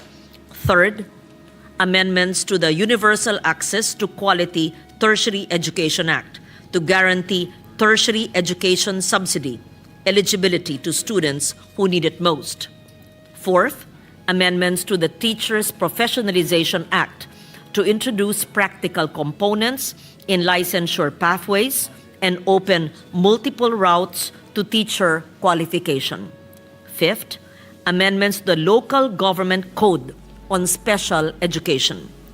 Fund to align the SEF utilization with current education needs and to strengthen local education governance. And six, Classroom Building Acceleration Program Bill, just sponsored now and championed by EDCOM 2 co-chair Senator Bam Aquino, to close the classroom gap and to ensure adequate learning spaces nationwide. Informed by the work of EDCOM 2, I'm also honored to advance measures that address systemic gaps across basic, higher, technical, and vocational education, including the Last Mile Schools Bill, the modernization of the decades-old charters of CHED and TESDA to ensure that our institutions are aligned with the needs of the learners today. Beyond legislation, EDCOM 2's research has translated directly into program funding. Its recommendations on early childhood development resulted in an allocation of 1 billion pesos in the 2025 General Appropriations Act for the establishment of child development centers in 328 low-income local government units and 80 million pesos in scholarship support for the professional development of child development workers. The Commission also identified long-standing misalignment in professional education and licensure policies across CHED, TESDA, and the Professional Regulation Commission. This finding led to the creation of a tripartite council last month to harmonize curricula, training regulations, and licensure standards under a coherent national framework. Further, the Commission conducted hearings on education delivery in the Bangsamoro Autonomous Region in Muslim Mindanao, which underscored the need to clarify the respective responsibilities of national agencies and the regional government in implementing essential education and nutrition programs. Policy recommendations to strengthen coordination are now being refined.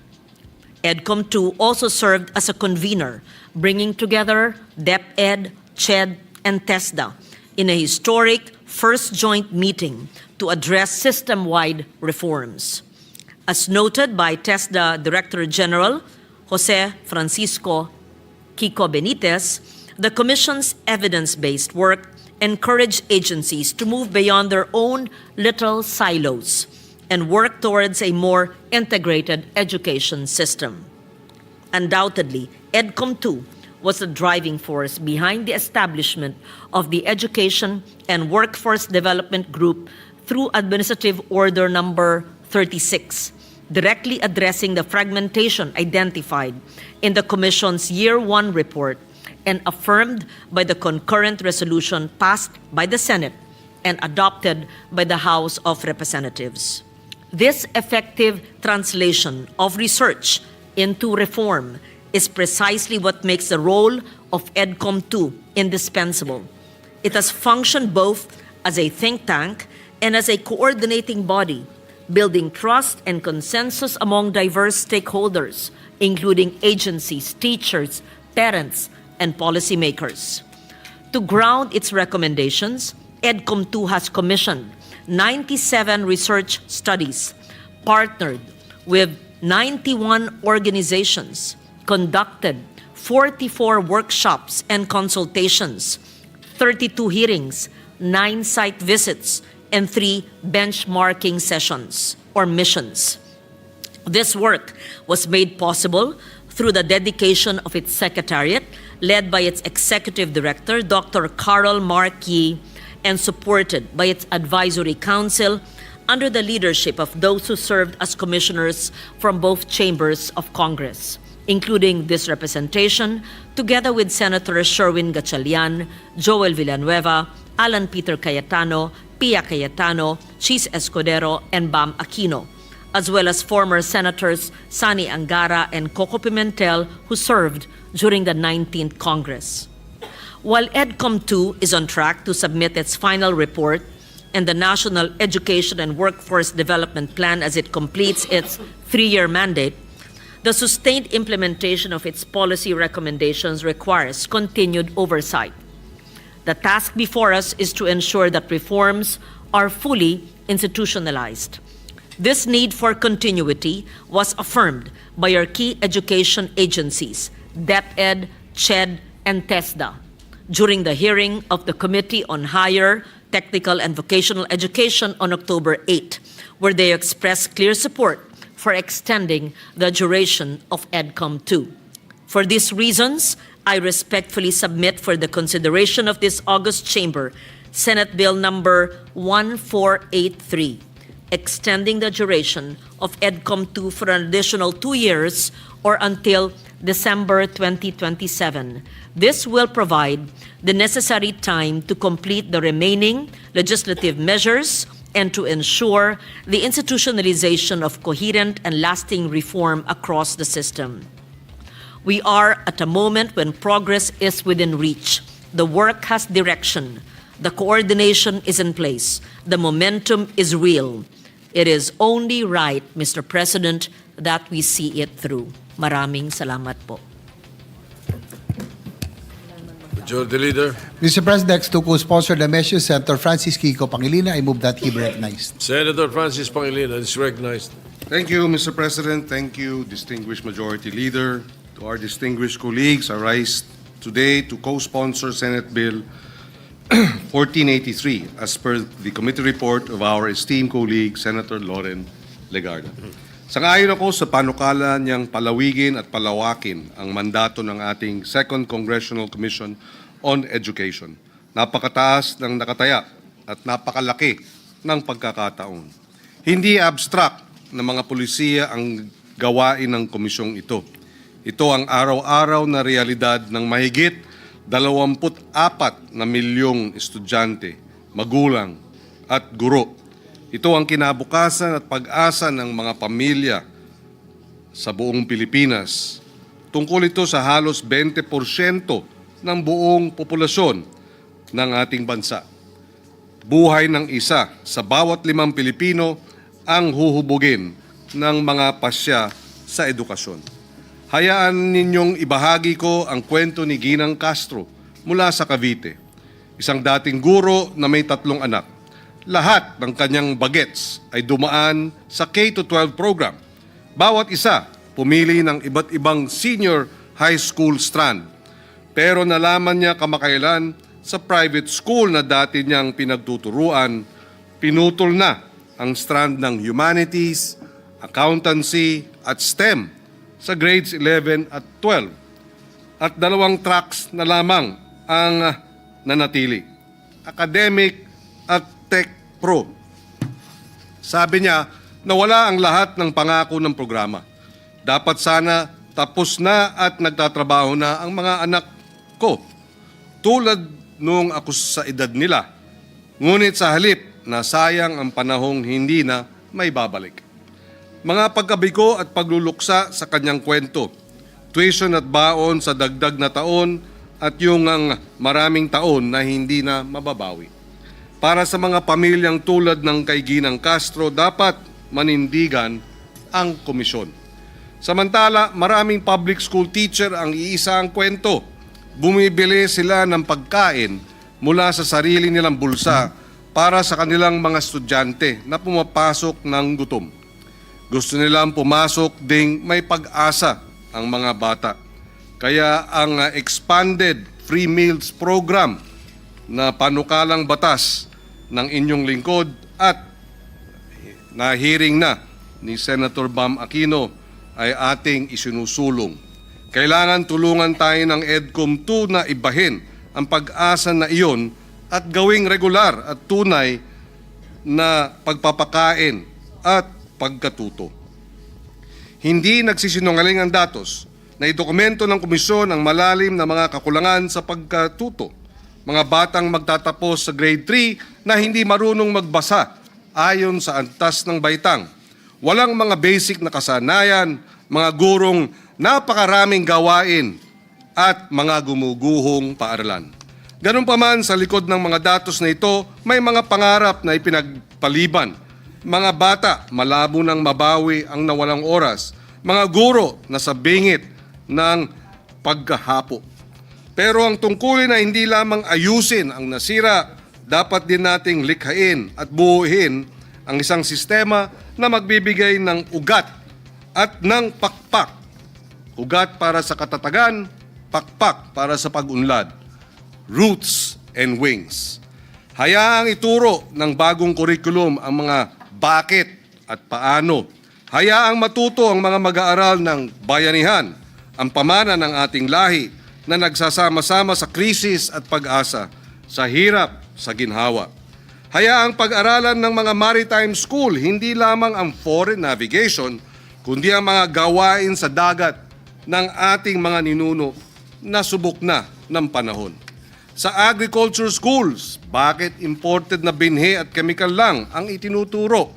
Pagsamahin natin ang global advances at ang likas na kaalaman ng mga magsasakang Pilipino. Nakaraniwan ay angkop sa ating lupa, sa ating klima at sa mga hamon ng climate change. Malinaw ang ulat ng EDCOM 2. Tayo ay nasa krisis, ngunit nasa isang sangangdaan din tayo. Ipinakita sa ating ng komisyon kung saan nabigo ang polisiya. Ngunit itinuturo din ito ang daang pagsulong, pagtawag para sa mga foundational investments sa maagang literacy at nutrition. Nutrition nga raw ay foundational sa learning. Para sa updated at relevant din na curriculum, para sa mga better trained at better supported na mga guro, para sa isang whole of government action. Bigyan natin ang komisyon na ito ng oras, dagdag na kasangkapan at mas malawak na mandato para makumpleto ang mga gawaing nabanggit. Bigyan natin ng hustisya ang mga Castro at ang hindi mabilang na pamilya, guro at estudyanteng umaasa sa atin. Bilang pangwakas, alam nating lahat, pag namuhunan tayo sa edukasyon, namuhunan din tayo sa kinabukasan ng bawat Pilipino, namumuhunan din tayo sa kinabukasan ng Republika ng Pilipinas.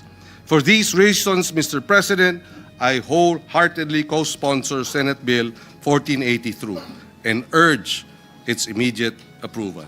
Maraming salamat. Majority Leader. Mr. President, next to co-sponsor the measure, Senator Joel Villanueva. I move that he be recognized. Senator Joel Villanueva is recognized. Thank you, Mr. President. Thank you, Majority Leader.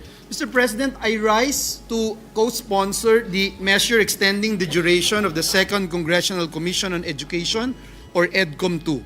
We'd like to put on record our sincerest thanks and gratitude to the sponsor, Senator Loren Legarda, for including Senate Bill number 103 filed by this representation together with Senators Pia and Alan Cayetano and Escudero. Mr. President, as one of the commissioners of EDCOM-2, I have seen firsthand how the Commission has worked tirelessly to understand and fix what is broken in our education system. In just 2 years, EDCOM-2 has completed numerous research studies, consultations, and school visits nationwide. These conversations with teachers, learners, parents, and local leaders have helped us visualize and clearly define and describe the state of our education system as well as the much-needed interventions. The Commission's Year 2 report, aptly titled Fixing the Foundations, a Matter of National Survival, tells us that the learning crisis is not abstract. 1 in 4 Filipino children under 5 is stunted, and many of our grade 4 learners still struggle to read with understanding or do basic math. These are not just education statistics. They are a warning light for our nation's future. Despite well-intentioned reforms and higher budgets, our students continue to lag in international assessments such as PISA 2022, where we rank among the lowest in reading, math, and science. The issue is not effort. Mr. President, it is coherence, coordination, and follow-through. Mr. President, EDCOM's findings are now crystallizing into actionable reforms. Reforms on teacher quality, early childhood education, curriculum relevance, and stronger alignment between learning and work. To stop now, Mr. President, would mean losing our hard-won momentum and the depth of consensus we have built across sectors. Mr. President, extending EDCOM's 2 mandate is not about prolonging a study. It is about ensuring that these reforms reach the finish line, backed by data, consultation, and urgency. In closing, may I say, Mr. President, once again, that education remains our nation's greatest equalizer. Let us give this commission the time it needs to finish the job so that every Filipino learner from preschool to professional life can truly thrive. Maraming salamat po and may God bless us all. Thank you. Majority Leader. Yes, Mr. President, next to co-sponsor the measure, Senator Bamakino. I move that he be recognized. Senator Bamakino is recognized. Thank you, Mr. President. Mr. President, nais po nating magpahiwatig ng ating kagustuhan, mag-co-sponsor at mag-co-author sa panukalang ito. Alam ho natin na napakahalaga ng gawain ng EDCOM. Nandito po sila. We all know that their work is really important at dahil po sa kanilang trabaho, marami pong nailabas ng mga datos na kinakailangan ng mga policymakers para makagawa ng mga magaganda, mabubuti at responsive na batas para po sa ating kabataan. So we wholeheartedly support Senator Legarda, my counterpart in the Committee on Higher Education, and we hope that through this effort, the EDCOM work can continue and that they will be present to see these reforms come to pass. So maraming salamat, Mr. President, and we will move to insert a lengthier co-sponsorship speech in the records. Maraming salamat po. All right, Majority Leader. Next to co-sponsor the measure, Senator Risa Ontiveros, I move that she be recognized. Senator Risa Ontiveros is recognized. Salamat po, Mr. President. Mr. President, distinguished colleagues, magandang hapon po. Today, I rise to co-sponsor the measure extending the term and expanding the mandate of the Second Congressional Commission on Education, or EDCOM-2.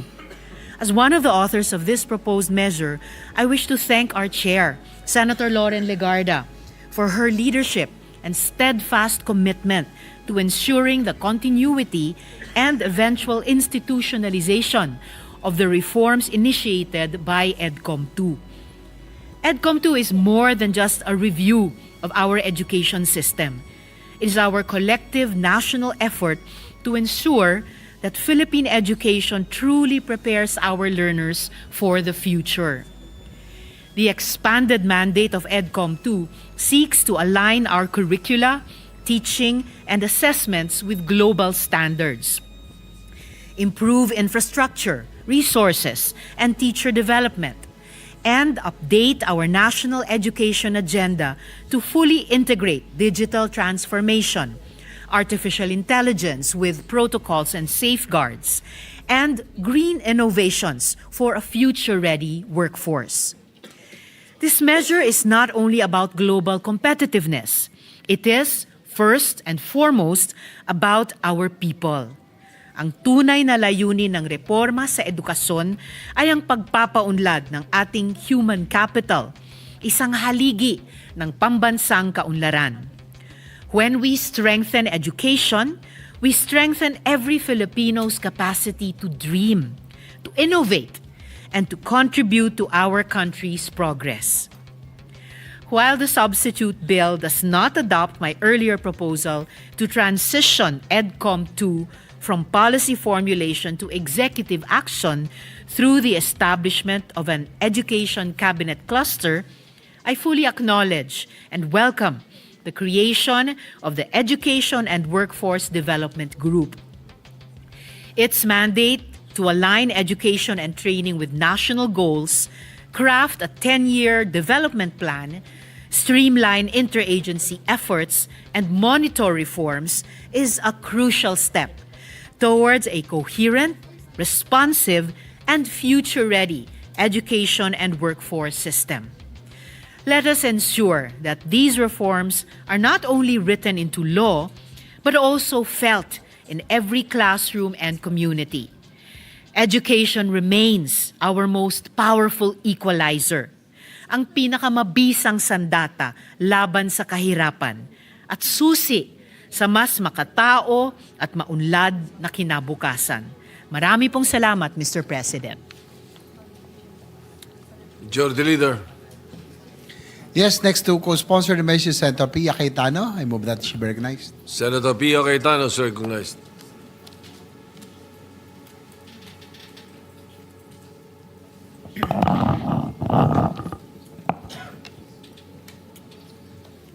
Mr. President, I rise today to co-sponsor Senate Bill number 1483 under Committee Report number 7. This bill seeks to extend the duration of the Second Congressional Commission on Education, or EDCOM-2, for 2 more years. As a former commissioner of EDCOM-2, I have had the privilege of working closely with our education partners in assessing and understanding the true state of Philippine education. Through rigorous research and nationwide consultation, we have seen both the magnitude of our challenges and the opportunities to pursue meaningful and lasting reform.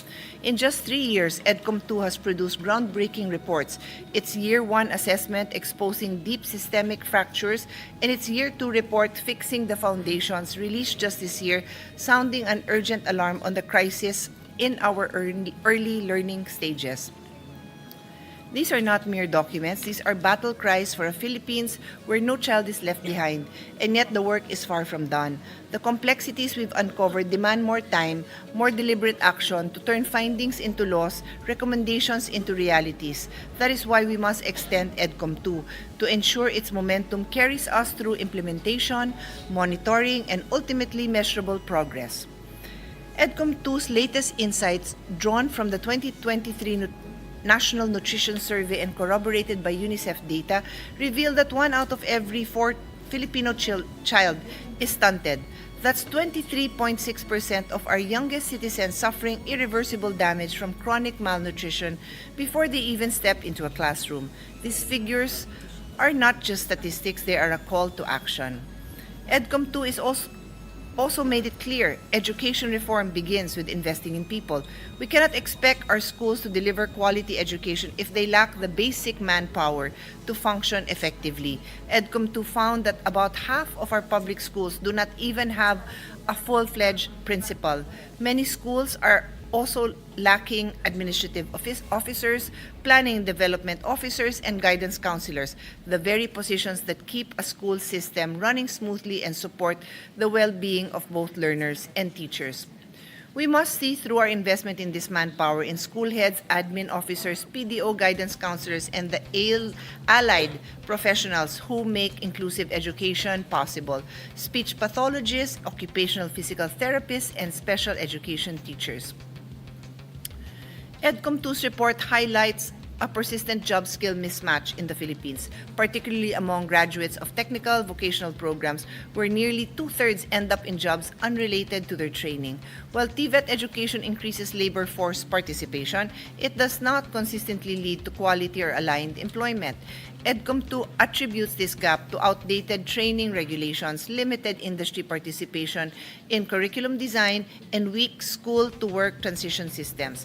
These findings underscore the urgent need to align education and training with actual labor market demands, strengthen enterprise-based learning, and ensure that reforms, like those envisioned under EDCOM2's extended mandate, translate into meaningful employment opportunities for Filipino learners. I also wish to note that the committee report explicitly takes into consideration our bill, Senate Bill number 103, which complements this extension by providing additional mechanisms for education reform and implementation oversight. EDCOM2 has produced critical studies on learning recovery, teacher quality, early childhood education, higher education governance, and future skills development, studies that have already informed ongoing reforms in curriculum design, teacher training, and interagency coordination. These outputs have strengthened our understanding of what must be done to rebuild our education system after the learning losses caused by the pandemic and years of underinvestment. As the former chair of the Senate Finance Subcommittee that handled the budget of higher and basic education, I have always maintained that education is our country's most powerful and enduring investment. But for that investment to create real and lasting impact, it must be anchored on sound policy, guided by reliable data, and driven by evidence, exactly the kind of foundation that EDCOM2 provides. As chairperson of the Senate Committee on Sustainable Development Goals, Innovations and Futures Thinking, I view this extension as a reaffirmation of our commitment to SDG 4, quality education. Education is the foundation of all other goals, from gender equality to decent work, innovation, and inclusive growth. Education reform is not a sprint, it is a marathon. By extending EDCOM2, we ensure that the work we have begun, built on evidence, collaboration, and foresight, continues until it leads to genuine transformation for every Filipino learner. Let us give EDCOM2 the time it needs to complete its mission and to carry forward the vision of a Philippine education system that is inclusive, future-ready, and world-class. Thank you, Mr. President. Leader. Mr. President, last two co-sponsor measures, Senator Robin Hood Padilla, move that he be recognized. Senator Robin Padilla is recognized. Maraming salamat po, Ginoong Pangulo, at sa ating pinunong mayurya. Assalamualaikum warahmatullahi wabarakatuh. Ginoong Pangulo, mga kasama ko mambabatas, magandang araw po uli sa inyong lahat. Tayo pong lahat ay produkto ng 1986 Revolution. Tayo po ay nasa ilalim ng 1987 Constitution. Ang sabi po ng mga eksperto, ang isa daw pong matagumpay na revolusyon ay ito po ang nasasaad. The new government typically implements significant educational reforms designed to align the system and with the new political and social ideology. The primary goals of education in this context often shift to fostering a new national identity, promoting civic responsibility, and developing a skilled workforce to support the new economy. Malungkot ko pong sasabihin, medyo na-disgrasya po tayo dyan, mga mahal kong kababayan, dahil hindi po natin na-achieve ito. Kaya ako po ay tumatayo ngayon bilang co-sponsor ng panukalang paluwigin ang Second Congressional Commission on Education o EDCOM 2. Sa ating mahal na bayan, malinaw pong nakikita natin na ang krisis sa edukasyon ay hindi lamang numero, hindi lamang datos, kundi muka at buhay ng bawat batang Pilipino na patuloy na umaasang may lugar sila sa mas magandang kinabukasan. Kaya ako po ay nakikiisa sa ating mga pangunahing may akda upang tunay pong sabihin natin na nagtagumpay ang revolusyon noong 1986 bilang miyembro ng Committee on Basic Education at Committee on Finance. Nakita ko po mismo ang sakripisyo ng ating mga guro at ang hirap ng ating mga magulang.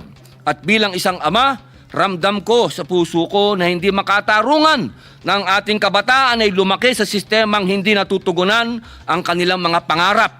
Isa pong napakasakit tingnan na ang mga anak ko'y nag-aaral sa mga pribadong eskwelahan. Ngunit bilang isang senador, ang mga batang Pilipino ay naghihirap sa mga silid-aralang siksikan sa pampubliko mga paaralan. Gurong pagod na pagod pero patuloy na naglilingkod. Kabataang nagtatangkang mangarap kahit paminsan ay tila kulang ang kanilang preparasyon para sa mga magiging hamon ng buhay. Ito pong pagsulong nito ay isang hamon po sa ating lahat na mambabatas dito sa taas na kapulungan at sa malaking kapulungan sapagkat nakakahiya po ng ating mga anak ay nag-aaral sa mga pribadong paaralan at ang iba ay nasa international schools pa. Ang papapalawig sa EDCOM 2 ay pagkilala na ang sugat ng ating sistema ng edukasyon ay malalim at kailangan ng mas masusing pag-aaral, mas mahabang konsultasyon at mas matibay na pagkilos. Kaya ako po'y nagpapasalamat sa ating mga kasama sa komite, lalo na po sa aming hinahangangang magandang Senadora Loren Legarda at kay hinahangaang Senador Bam Aquino dahil pinakita ninyo na ang edukasyon ay laban ng buong Senado at bilang kasama po ninyo, buong puso po akong sumusuporta sa panukalang ito. Sana po atin pong isulong kung ano daw po ang nasa successful revolution, curriculum overhaul, expansion of access, language of instruction, teacher training recruitment, decentralization, control, base sa cultural at language, vocational and technical skills, at new infrastructure. Maraming salamat po, Ginoong Pangulo. Majority Leader. Mr. President, Senator Christopher Lawrence Bongo would like to be made co-sponsor and request that his co-sponsors his speech on Senate Bill number 1480 be inserted into the records. We will so insert into the records. Mr. President, I move that we suspend consideration of Senate Bill number 1483. Any objection? Hearing none, consideration of 1483 is suspended. Mr. President, the gentleman from Palawan, Senator Erwin Tulfo, would like to deliver a privilege speech. I move that he be recognized. The gentleman from Mimaropa is recognized. Thank you, Mr. President. Mr. President, distinguished colleagues, ladies and gentlemen of this august chamber. Ako po ay tumitindig ngayon upang manawagan para sa ganap na proteksyon ng buong kabundukan ng Sierra Madre. Hindi lamang po sa Isabela, sa Hilaga, kundi hanggang sa lalawigan ng Quezon sa Timog. Noong Sabado at Linggo lamang, nang tumama po ang Super Typhoon Uwan sa Luzon, muli nating nasaksihan ang katatagan ng Sierra Madre.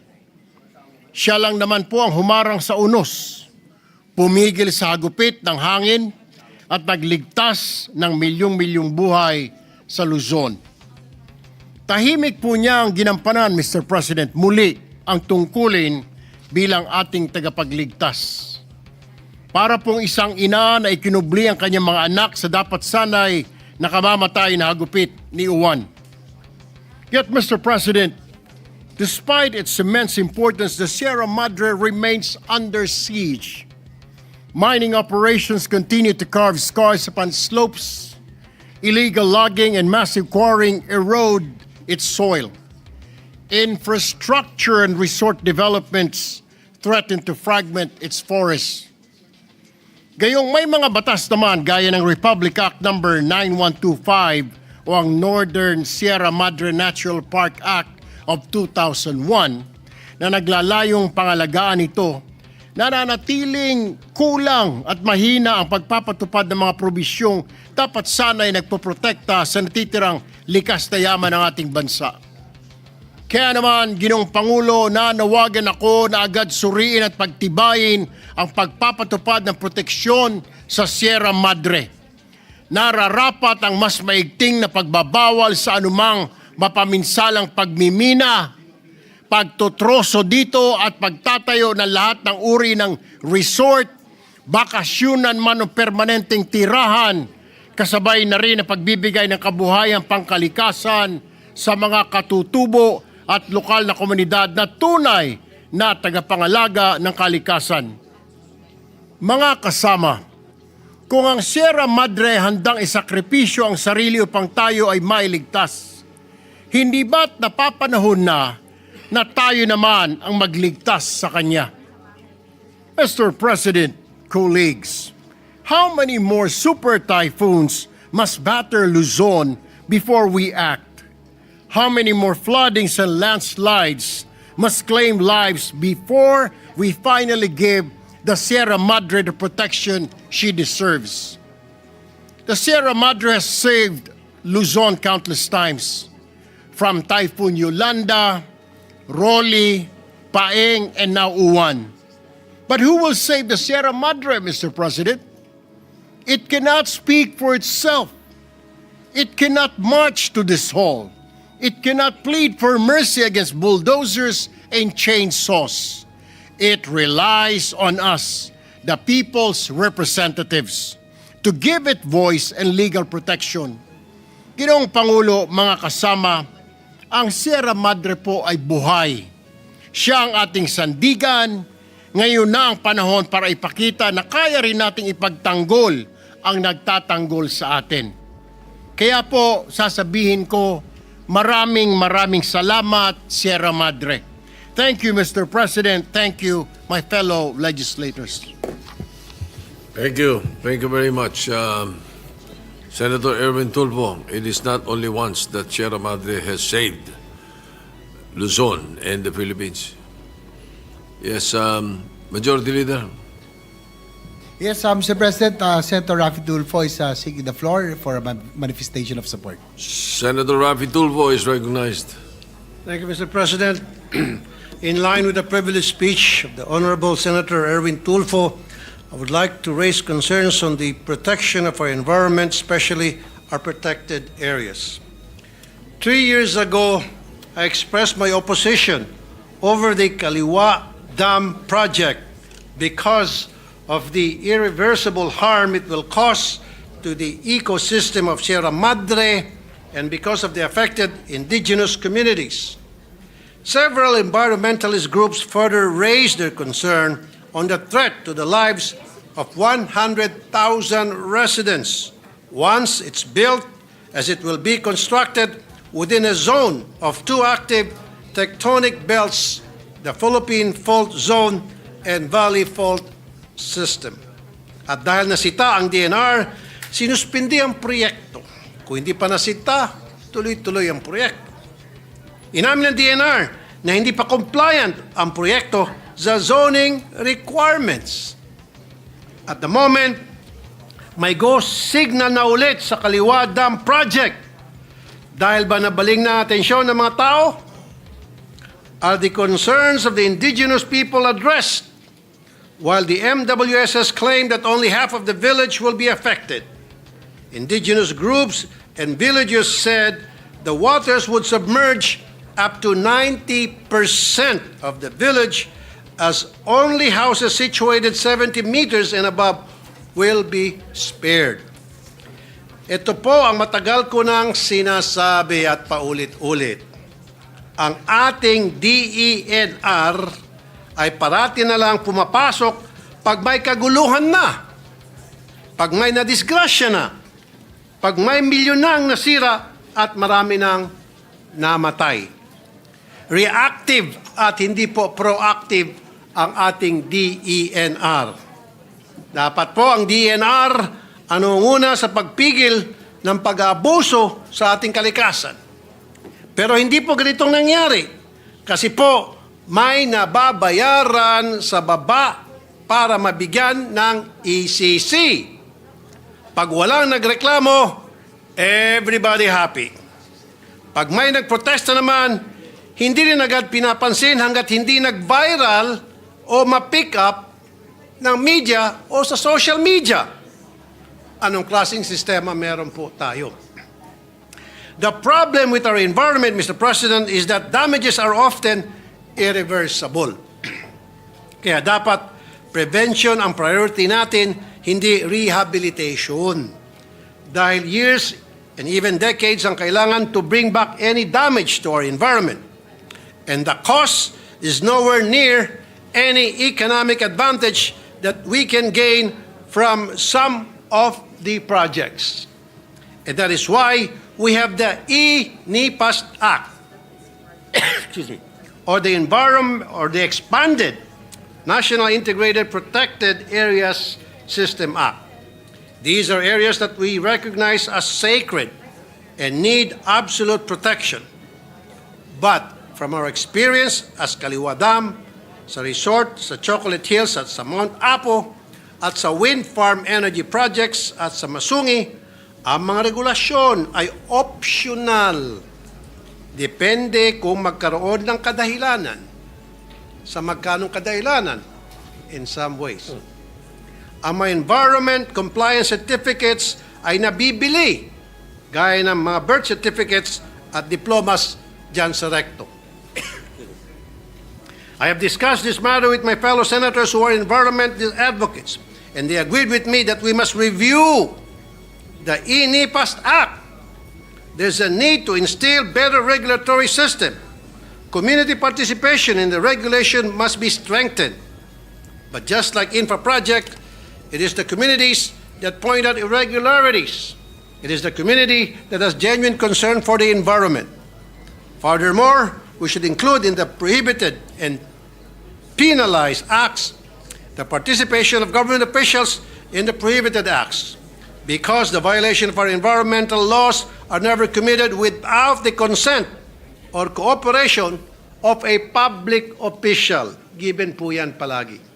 Sa katotohanan, naipakita ko na po kung paano paglaruan ang mga miyembro ng DNR, PAMBI, NCIP at iba pang ahensya para makakuha ng kakayanang babuyin ang ating protected areas.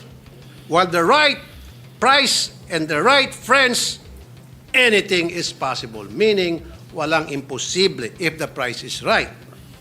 Oras na para bisitahin natin muli ang E-NIPAS at iba pang batas para wakasan ang ganitong klaseng bulok na sistema.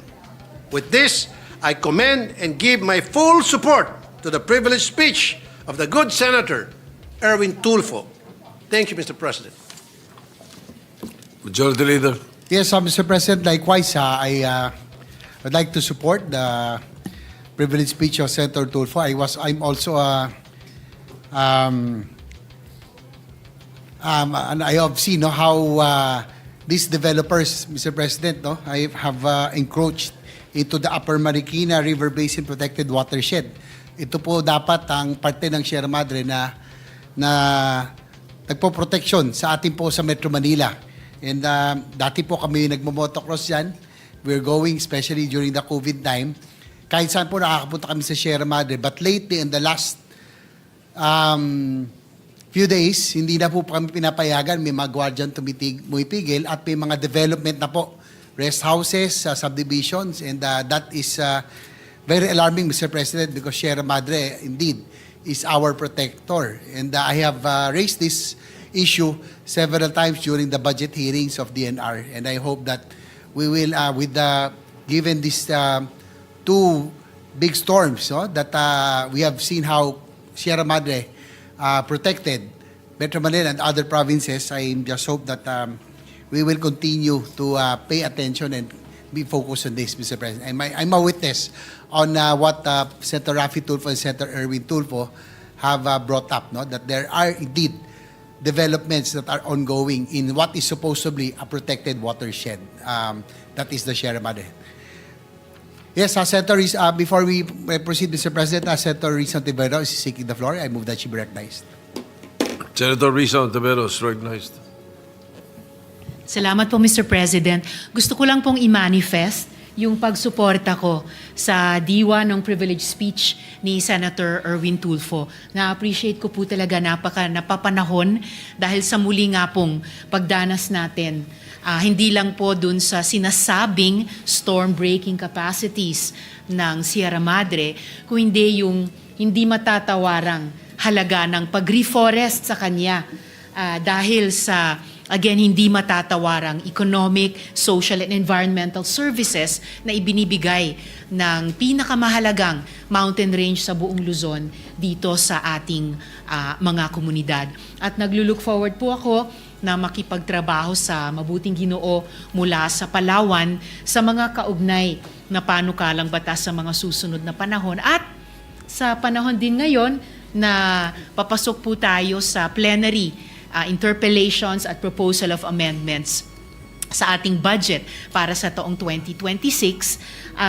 Nais ko lang ipaalam sa good gentleman from Palawan na kasalukuyan po kaming nagda-draft, inaayos yung wording at possible sources of funding para sa isang general provision kaugnay ng Sierra Madre Resilience. So muli po, Mr. President, salamat po kay Senator Erwin Tulfo. Salamat po, Mr. President.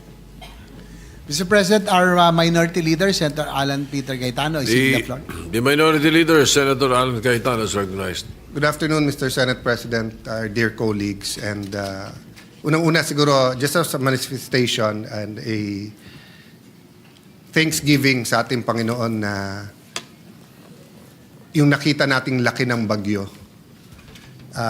Marami pa rin na pinsala, grabe pa rin ang tama sa ilan mga lugar. But if all of us who saw the pictures and comparing it with Yolanda, comparing it with the past storms, and then of course, yung bagyo din na pinagdadaanan natin sa corruption, I just wanted to express, thanksgiving sa Panginoon at sa lahat ng Pilipino na nagkaisa tayo during this time. Having said that, it does tell me one thing.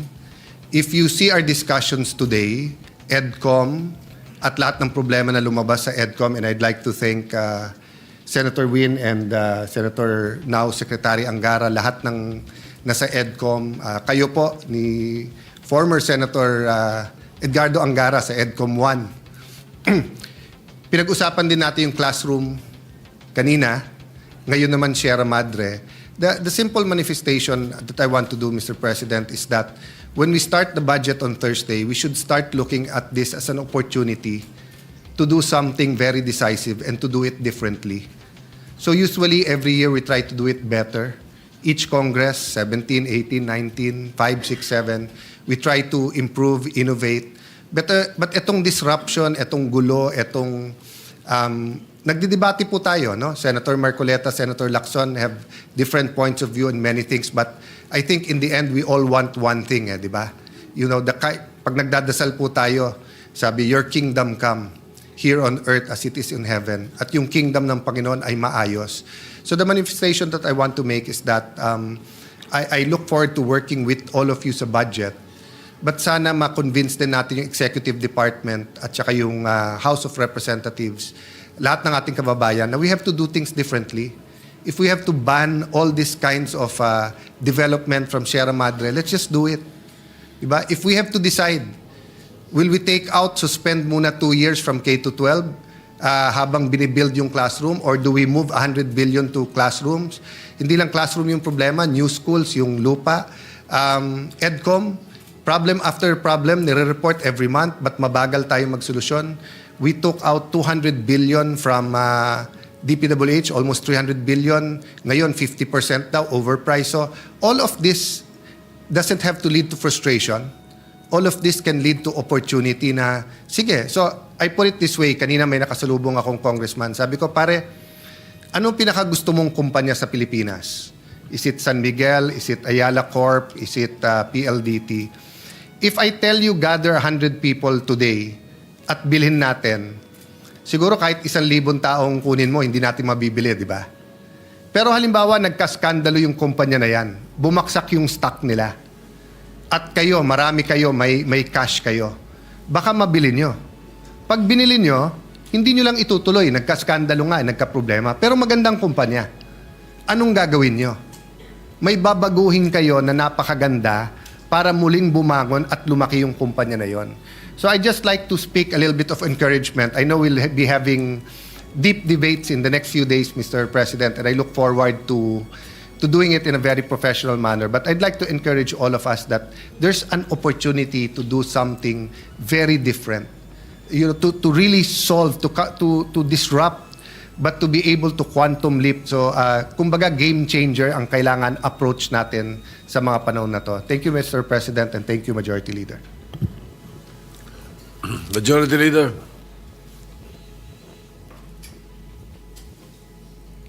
Mr. President, I move that we refer the privilege speech of Senator Erwin Tulfo and all the interpretation manifestation thereon to the Committee on Environment, Natural Resources, and Climate Change. Any objection? Hearing none, the motion is approved. So referred.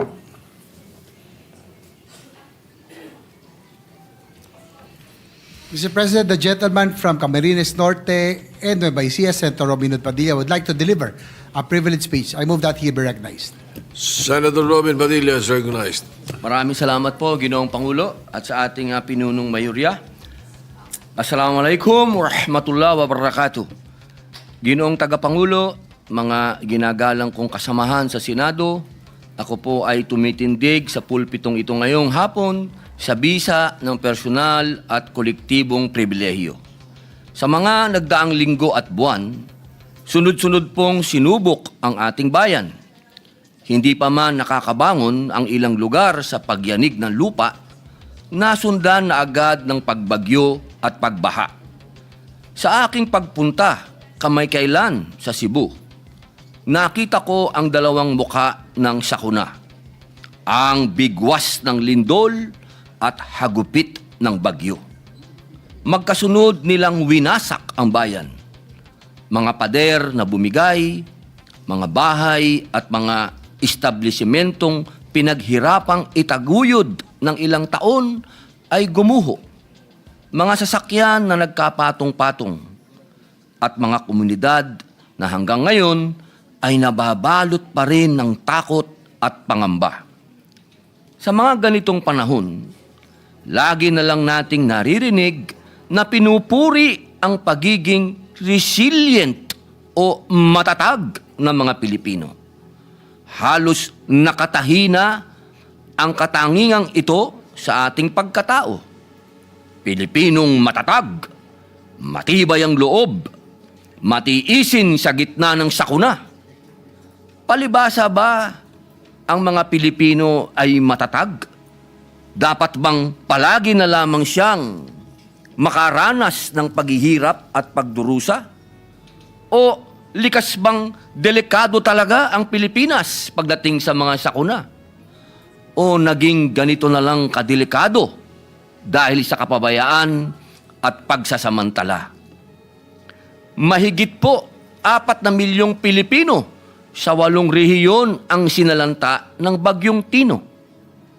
Mga ari-arian, mahigit 155,000 bahay ang naitalang nawasak, 155,000. At ang naitalang pinagsamang halaga ng pinsala sa agrikultura at infrastructure ay tinatayang nasa 337.6 million at baka tumaas pa.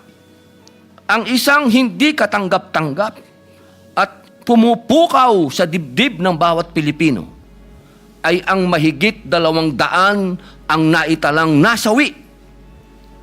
Kinain ng putik na lagpas tao at mahigit 100 ang nawawala. at mahigit 500 ang sugatan. Habang bumabangon pa lamang ang iba nating mga kababayan at mga institusyon sa nagdaang bagyo, dumating naman ang bagyong Uwan na nanalanta sa mahigit 2 milyong Pilipino sa 15 rehiyon. Sa kasalukuyan, mahigit 800,000 ang nasa evacuation centers. 6 ang naitalang nasawi at tinatayang mahigit 4,000 bahay ang napinsala. Naulat din ang pagbaha sa mahigit 200 lugar, habang halos 300 bahagi ng kalsada at higit sa 50 tulay ang hindi madaanan sa kasagsagan ng bagyo. Nakaranas din ng pagkawala ng kuryente at supply ng tubig sa mahigit na 400 lungsod at munisipalidad, kasama na po ang aking probinsyang Camarines Norte. Sa mga karanasan nating ito, nabunyag na naman ang katiwalian sa mga proyekto. Mga maninipis at tinipid na poste ng gusali, mga seawall na madaling masira at bumigay, ang katagang flood control ghost projects pala ay hindi lamang ghost sa kadahilan ng hindi sila nakikita at nararamdaman, kundi dahil mumultuhin tayo ng mga ito sa tuwing magkakaroon ng kalamidad. Mumultuhin tayo ng kapabayaan at katiwalian na pinabayaan nating manuot sa sistema. At kung may dapat tayong mapagtanto sa lahat ng ito, iisa lang ang katotohanan: hindi kalikasan ang may problema. Sistemang bulok at palpak.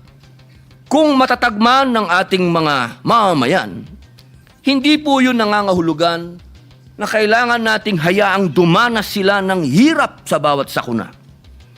Ang resilience na ginagayak ng bawat Pilipino bilang isang tatak ng karangalan ay naging tabing na din na nagkukubli sa kawalan ng pananagutan. Bilang mga mambabatas, tungkulin nating itaguyod sila. Ibsan ng bigat na kanilang dinadala. Mas lalo pang palakasin ng kanilang loob at patatagin ng kanilang diwa. Our people deserve more from us. Hindi salita, hindi grandstanding, kundi sa gawa. Tunay na malasakit at tapat na paglilingkod. Kaya po noong Setyembre pa lamang, isinusulong ko na ang Senate Bill number 1299 o Mahiya Naman Kayo Act, na naglalayong ganap na alisin ang ekwasyon, ang panghihimasok ng mga mambabatas sa pagtukoy, pagpopondo at pagpapatupad ng mga proyekto. Layon din ng panukalang ito na patatagin ang koordinasyon ng national government sa mga local government units, sa mga infrastructure projects na itatayo sa kanilang mga lugar. Kung ang isang proyektong pang-infrastructure ay itatayo sa isang probinsya, munisipyo, syudad o barangay, dapat ito ay alam ng mga local government officials doon. Hindi na pwedeng surprise na lang ang mga proyekto na ikagugulat ni governor, ni mayor o ni kapitan. Naalala ko pa noong 2024, matapos ang pananalasa ng Bagyong Christine, personal ko pong tinutukan ang pagbaha sa Camarines Sur dahil ako po'y Bicolano. Nakita ko kung paanong ang ilang proyekto ng flood control, imbis na makatulong, ay naging sagabal pa sa natural na daloy ng mga ilog. Isa itong malinaw na halimbawa kung paanong ang hindi konsultadong proyekto ay nagiging sanhi na mas matinding sakuna. Maaalala din na sa kasagsagan ng mga bagyo noong Hulyo nitong taon, nanawagan po si Manila Mayor Isko Moreno na ibigay sa mga LGU ang pamamahala sa mga pasilidad kontra baha. Dapat sa kanila magsimula ang proyekto. Dapat sa kanila manggaling ang plano. Dapat sila ang nagpapasya kung paano magpoprotektahan ang kanilang mga mamamayan. Ang trabaho ng legislatura ay magbigay ng otorisasyon sa pamamagitan ng batas. Hindi ng padrino. Magbigay ng gabay. Magbigay ng solusyon, hindi ng problema. Kung pumalpak ang proyekto, kung may pagkukulang, dapat malinaw kung sino ang mananagot, hindi na kung ano-ano pang investigasyon. Ngunit, kahit ayusin natin ang sistema, paano po tayo makakaiwas sa sakuna kung hindi natin alam ang panganib? Kaya, isinusulok ko rin po ang Senate Bill number 1481, ang National Hazard Mapping Act. Kailangan natin ng malinaw, kumpleto at updated na pambansang mapa ng panganib. Isang mapang magsasabi kung saang delikado tumira, kung saan hindi dapat magtayo, at kung saan dapat ililikas ang mga pamilya bago dumating ang bagyo, lindol o pagguho. Ang mapang ito ay buuin sa pamamagitan po ng koordinasyon ng DNR, NAMRIA, DOST, Climate Change Commission, NDRRMC at DILG, at i-update tuwing 5 taon. Ang mapang ito ang magiging gabay ng LGU sa zoning, urban planning, relocation at emergency response. Hindi pwedeng hula-hula ang buhay ng Pilipino. Hindi pwedeng tsambahan ang kaligtasan ng komunidad. Ang respeto sa siyensya ay respeto sa buhay. Sa diwa ng katarungang panlipunan at malasakit, ang inyong lingkod ay maghahain din po ng isang resolusyon na nanawagan sa lahat ng government financial institution at iba pang ahensya na magpatupad ng pansamantalang moratorium sa pagbabayad ng utang sa mga lugar na idiniklarang nasa ilalim ng state of calamity. At humihikayat sa mga pribadong bangko at institusyon na makiisa sa diwang ito.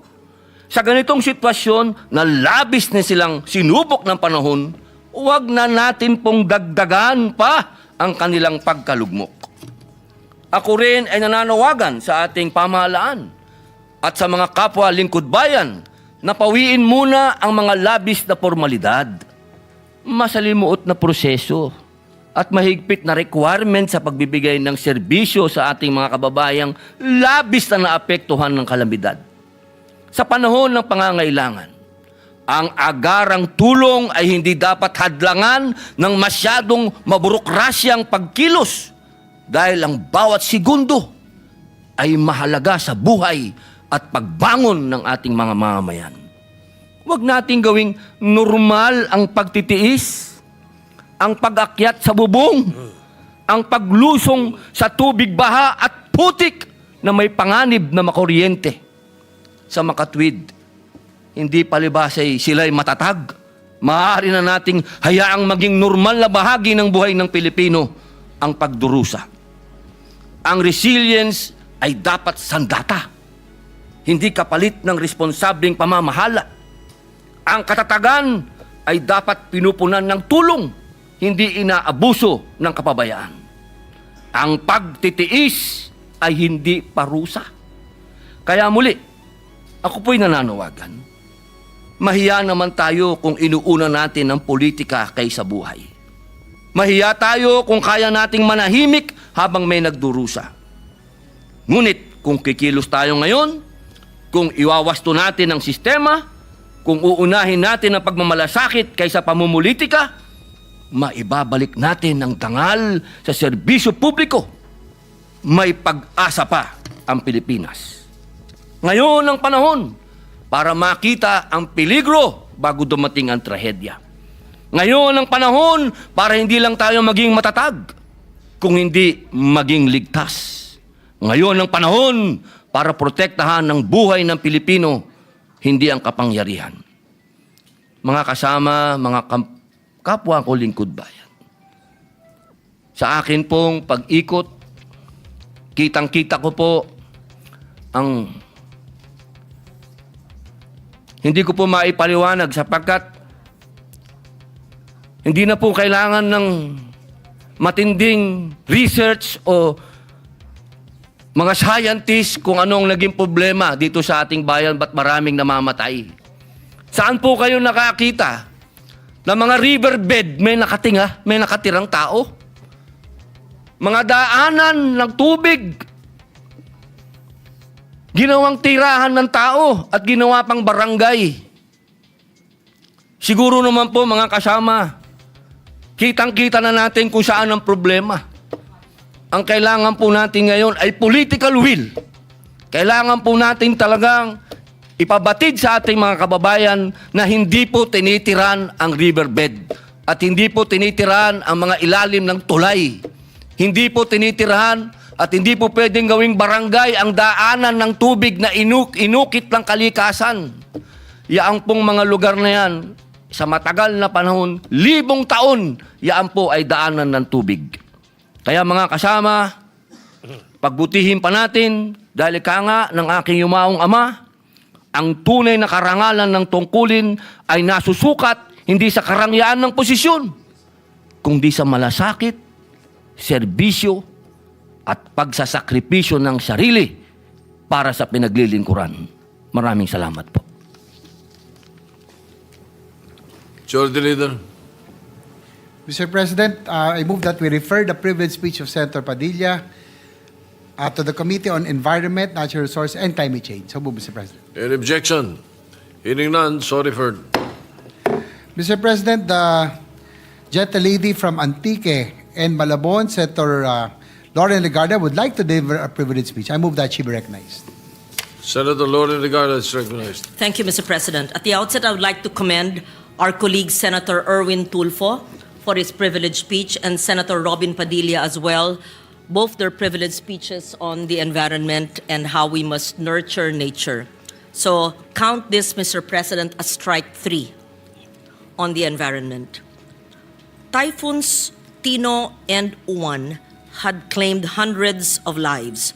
Typhoon Tino, 232 lives and affected over 4 million Filipinos.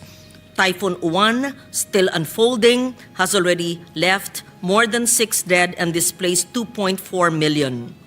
Cebu and Negros were the worst, with 150 fatalities for Cebu, followed by Negros Occidental with 42, Negros Oriental with 21. These tragedies hit close to home, barely 2 months after a 6.9 magnitude quake in the same region that claimed 79 lives. This is nature speaking to us clearly. Our growth has outpaced our safeguards. Beyond the natural calamities, unchecked mining and reclamation, deforestation and illegal logging, unregulated construction, uncontrolled urban sprawl into no-build zones, poor solid waste management, corruption in infrastructure, and government clearances have eroded the very foundations of safety and sustainability, including the fact that we do not follow the no-build zones, that we do not follow the NAMRIA maps where it clearly dictates where to build and not to build. For decades, we've answered floods with concrete, higher walls, longer dikes, deeper drains. Yet every storm proves that concrete alone cannot protect us, especially when it's weakened by corruption, flawed clearances, or lost as ghost projects.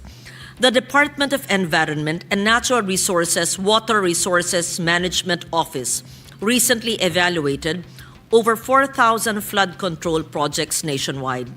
The findings are alarming. 42% were problematic, unconstructed, duplicated, or already existing. Nearly 30% were poorly situated, dikes that block natural river flow, protect idle lands, or redirect water into communities. Some projects the DNR confirms were reclamation in disguise, converting riverbanks and wetlands into land development zones. Even more alarming, the DPWH admitted that many flood control projects lacked environmental clearance certificates, despite being environmentally critical and high risk. Worse, the agency itself acknowledged that some of these structures have actually worsened flooding and, in fact, should be dismantled altogether. We spent billions for safety. Instead, we engineered vulnerability. To this, science tells us what experience has long confirmed. Flooding cannot be solved by fighting nature. It can only be managed by working with it. The UP Resilience Institute urges a shift from rigid mega projects to flexible, nature-based, science-driven systems. At its core, flood protection should begin not with cement, but with soil, trees, and ecosystems, a layered defense shaped by nature's design. Upstream, we must restore our watersheds. Our forests are the first line of defense. When watersheds fail, everything downstream suffers. Reforest degraded mountain slopes with native tree species. Establish bamboo and vetiver groves along riverbanks to anchor soil and slow runoff. Encourage small catchment ponds and contour farming to retain rainwater and reduce erosion. Protect existing forests from illegal logging, mining, and encroachment. Along our rivers, we must restore their room to breathe, reconnect floodplains, and rehabilitate riparian buffers. Restore wetlands that once acted as natural sponges, absorbing excess water during storms. Replace hard concrete embankments with eco-engineered alternatives. Gabions and coconuts reinforced with deep-rooted vegetation that stabilize slopes naturally while supporting biodiversity. Stop converting riverbanks into commercial or residential zones. In our cities, we must allow water to find safe paths instead of forcing it underground. Build sponge infrastructure, permeable pavements, bioswales, rain gardens, and retention parks that absorb runoff instead of channeling it. Promote green roofs, urban tree planting, and household rainwater harvesting systems. Enforce strictly the Ecological Solid Waste Management Act because every clogged canal begins with a single piece of plastic carelessly discarded. Respect and observe the National Building Code's no-build zones and follow the NAMRIA maps, which is said to have been distributed to all local government units. Stop granting exemptions for politically connected persons. And along our coasts, we must bring back the mangroves and seagrass beds that shield us better than any seawall ever could. To make this happen, governance must evolve as much as our climate has. Agencies must act as one under a unified, integrated flood management and river basin framework with support from local governments, academic institutions, and local communities. The DPWH must align all flood projects with DNR WRMO's satellite validation database before approving or funding any new structure.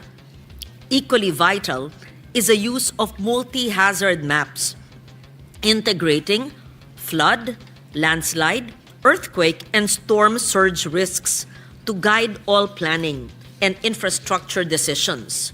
These maps are not for mere academic exercise. Without them, we build where water should flow and settle where danger waits. They must be regularly updated with satellite data used by all agencies and LGUs and made public to ensure accountability and preparedness. All future projects must be science-based, risk-informed, and climate-aligned, not politically convenient or politically determined. It must follow the stream of water based on master plans, river basins, not determined by politically determined districts. We must also enforce what already exists: the Clean Water Act, the Ecological Solid Waste Management Act, the National Building Code's no-build zones, and the NAMRIA maps. When told to evacuate, let's not wait. Never risk lives or our rescuers' lives. Penalties must be maximized for those who steal amid calamity, before or after. Floods are not acts of God when negligence is written into the blueprints. But governance is not only about agencies that comprise government. It is instead our people. We must remind our citizens that resilience begins at home. Do not throw waste into canals, rivers, or streets, or waterways. Hindi po basura ang ating kapaligiran. Do not obstruct waterways or build structures in riverbeds, drainages, or canals. Hindi po dapat linalagyan ng anumang struktura ang daluyan ng tubig. Support barangay-level waste segregation programs. The barangay is the front line of environmental protection. Gradually reduce reliance on single-use plastics. In fact, I refiled the measure to ban single-use plastics, and some local government units have already passed local ordinances. Participate in community-based tree planting, note native trees, river cleanups, and disaster preparedness drills. Needless to state, every dike that collapses is not only a failure of construction, it is a failure of imagination. At the end of the day, flood control should not be measured by how many walls we build, but by how many lives and ecosystems we protect. The legacy of Tino and Juan should not be another round of bidding for quick repairs, but a nationwide realization that resilience cannot be engineered slowly by concrete. It must be grown, restored, and sustained. We cannot keep reacting to typhoons or floods. We must live with them wisely, with foresight, science, and the guidance of nature. Harmony begins where greed ends and where governance works with nature.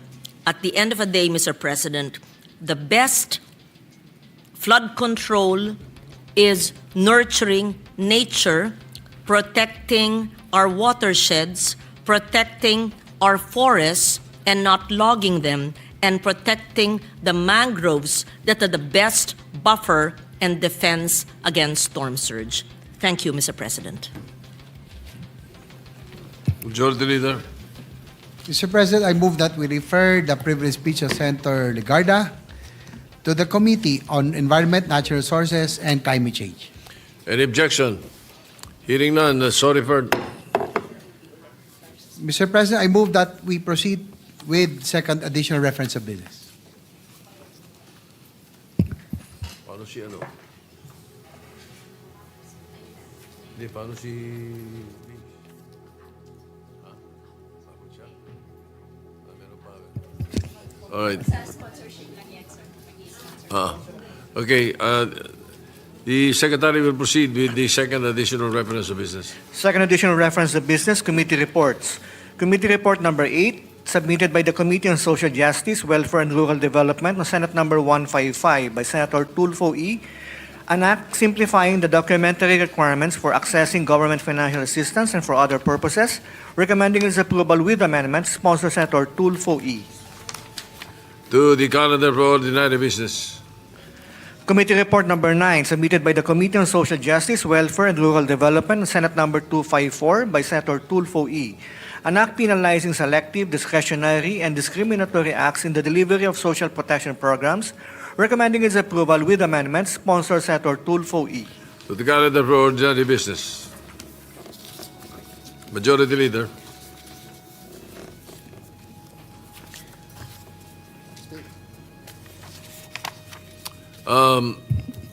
The session is suspended before we recognize again the Majority Leader.